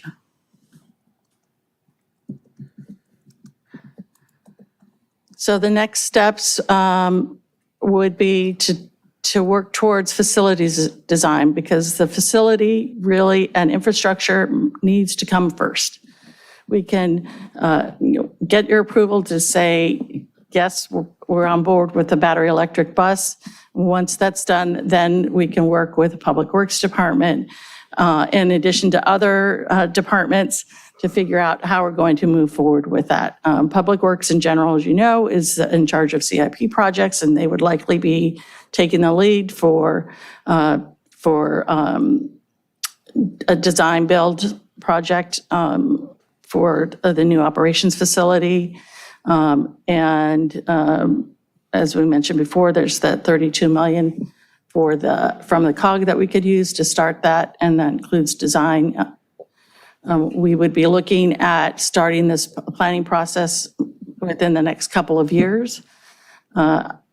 Ideally, construction would start sometime in 2026 and be completed by 2030.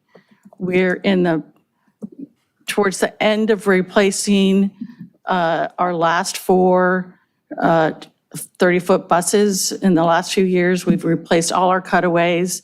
We replaced 8 of our 30-foot buses this year, and then, or rather FY23, and then so we have 4 more to purchase in the next couple of years, which would, if we start to order replacement buses later in the decade, we want to make sure that we have an operations facility that can actually charge them, that we can actually have them operate on the street. And it does take about the same time length, about 2 years to build a bus. So our recommendation is to support the BCT rollout plan for battery electric buses and consider referral to the Public Works and Sustainability Commission for the next steps and associated policy consideration. And that concludes my presentation. Hey, that was quite a lot of information. Thank you. There's a lot more you didn't get. Yeah, I'm sure there's a lot ahead of us. Councilmember Obaji. That was an excellent presentation, Ms. Rooney. Thank you for that. You actually answered a lot of the questions as you went along that I was developing, so thank you for that. Is there any opportunity we've had discussions at council before about Public Works needing to store their vehicles in something that's protected. Have you had any discussions about collaborations with Public Works so that a facility could be built large enough to house both the buses and Public Works vehicles on that large swath of land? Or is that kind of commingling or cooperation of uses not allowed under the funding that you get? Well, when part of the study process, we did have specific meetings with the city manager and Public Works Department to discuss, to tell them, what we would like to do at the new location of the transit center. Ideally, that lot that they're using for their equipment now, I'd like to have, but I don't get to have that for the bus operation. So I think the existing conditions of the city's properties do not really allow for us to build a new one that we can both use. If that were to happen, we would have to make sure that our reporting because we may have some federal funding out of it, we need to make sure that we're reporting to the feds, like whatever we charge to the budgets, it needs that percentage needs to stay the same if it's a Public Works use versus transit. And is the main consideration for not going to hydrogen just that the availability of buses? It is the large hydrogen buses, there are no small hydrogen vehicles? That's Yeah. one of them, but Yeah, I can it's a little more elaborate. complicated than that, so go ahead. Yeah, Joyce did a great job of summarizing it all, but right now there are more manufacturers making battery electric buses, so you have more options to choose from. Right now, predominantly, they're only making hydrogen vehicles in a 40-foot or a 60-foot size, which Beach Cities does not use and does not have a ridership demand for. So the cutaways and the 32-foot buses are currently only available in battery electric models, as well as it is less expensive, and construction of an on-site hydrogen fueling station is another huge capital investment that really only makes sense after you hit a larger size bus fleet than what Beach Cities Transit currently has. What's the charging time on the electric buses? Is it like a car or overnight it's going to charge fully? So our analysis showed that Beach Cities Transit would only need in depot overnight charging. So there is not a need for any en route midday fast charging. So it would be, 4 to 6 hours overnight. A smart charging system would do things like avoiding charging during peak periods and things like that. And is the current site getting adequate electricity from SCE, or is that going to have something that's going to have to be, upgraded significantly? Yeah, so that will be the conversations with SCE and participation in the Charge Ready program so that SCE can determine the power requirements and be able to provide that. Right, it's likely it is not adequate as it currently is designed. And how much, if you canopied that whole parking lot and the building with solar, how much would that help? I realize, by the way, that the power doesn't go directly into the facility, but back to the grid, but how much would that offset the needs? Is it minimal or is it significant? Our architect might. Yeah, there's no chair over here, so you gotta use it to podium, sorry. So the rule of thumb is about an acre of solar for buses, for a standard size bus. So that's probably about half an acre for the size of vehicles that the beach cities would need. So that site, the footprint of the new facility that was recommended was about an acre. So you can kind of use that for scale. I think the total property is 9 acres? So you could maybe charge all the buses if you completely covered the entire park and ride lot with solar, but that's pretty infeasible.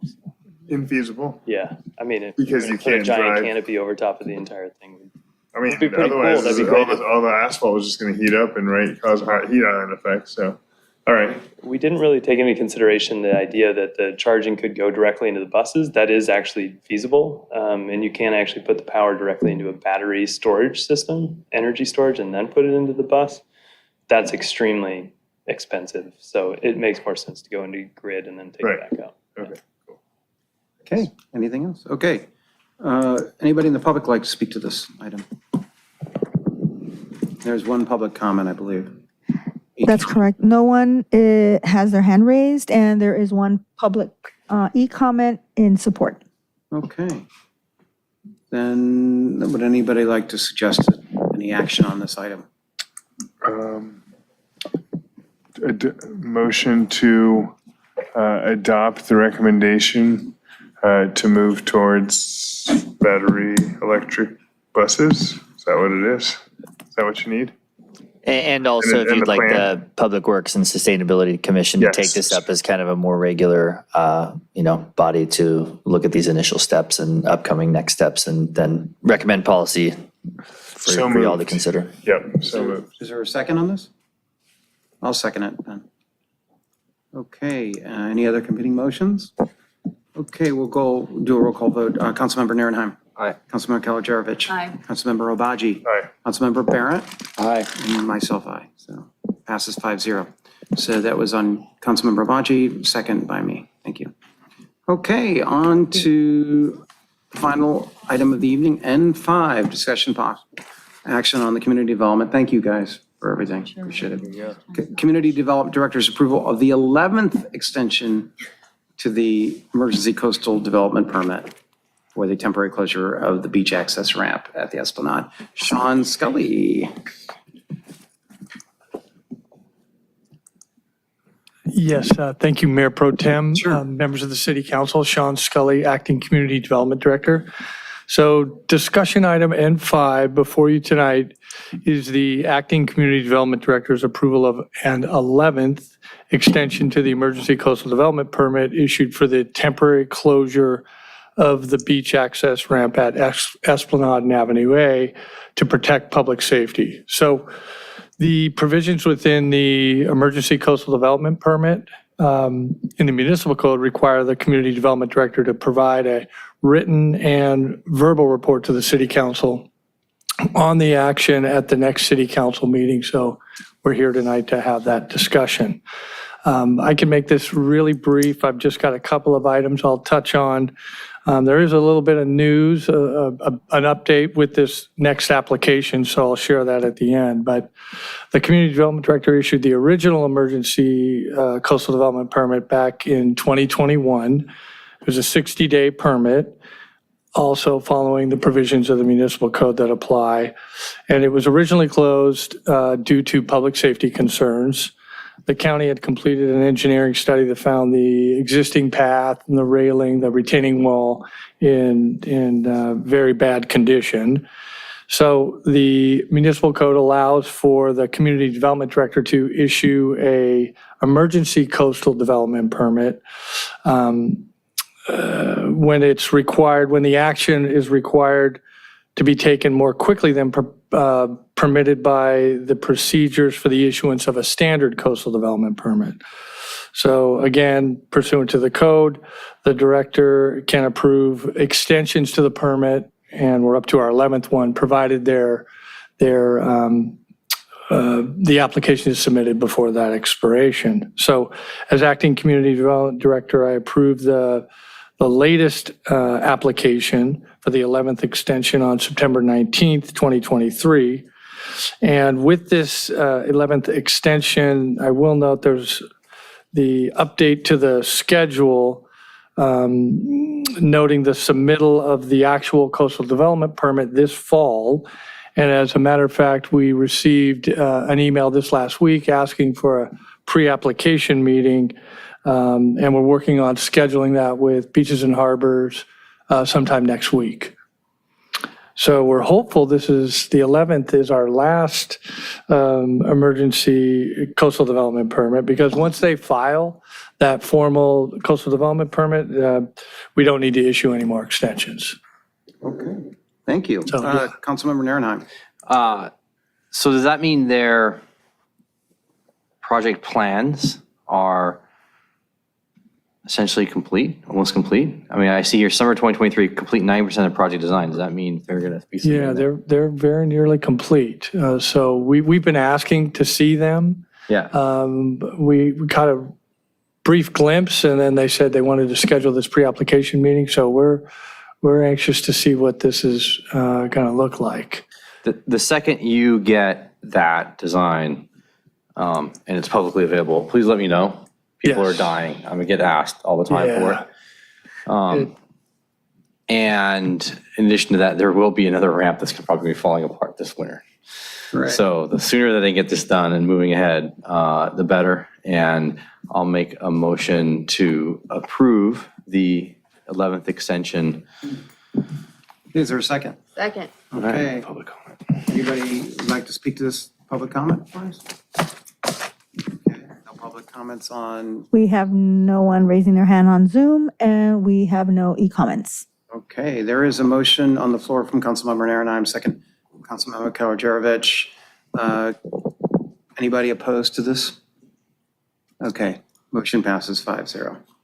Thank you.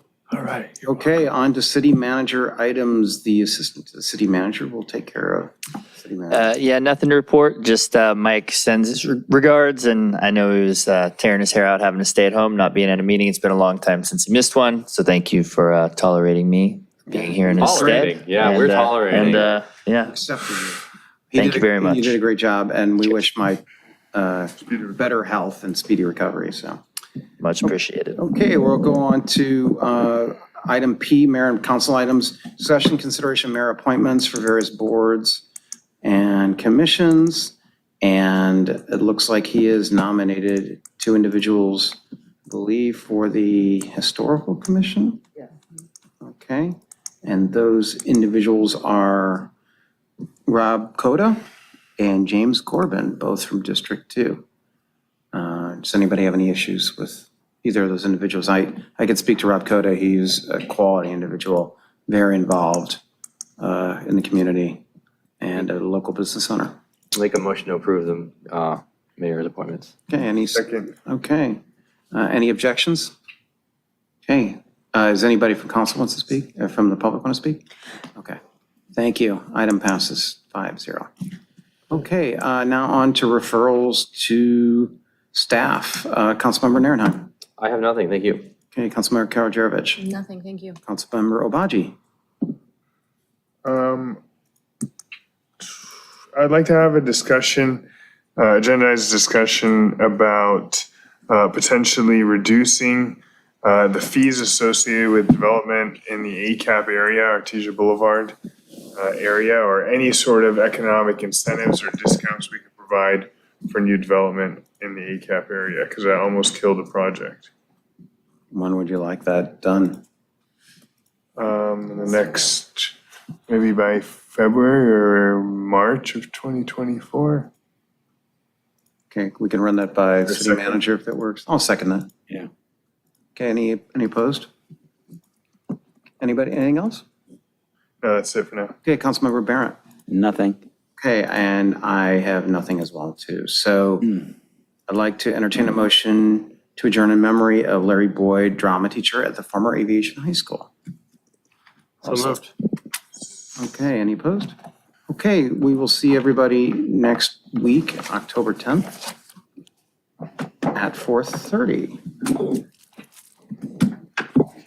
Okay, got it. Thank you. And then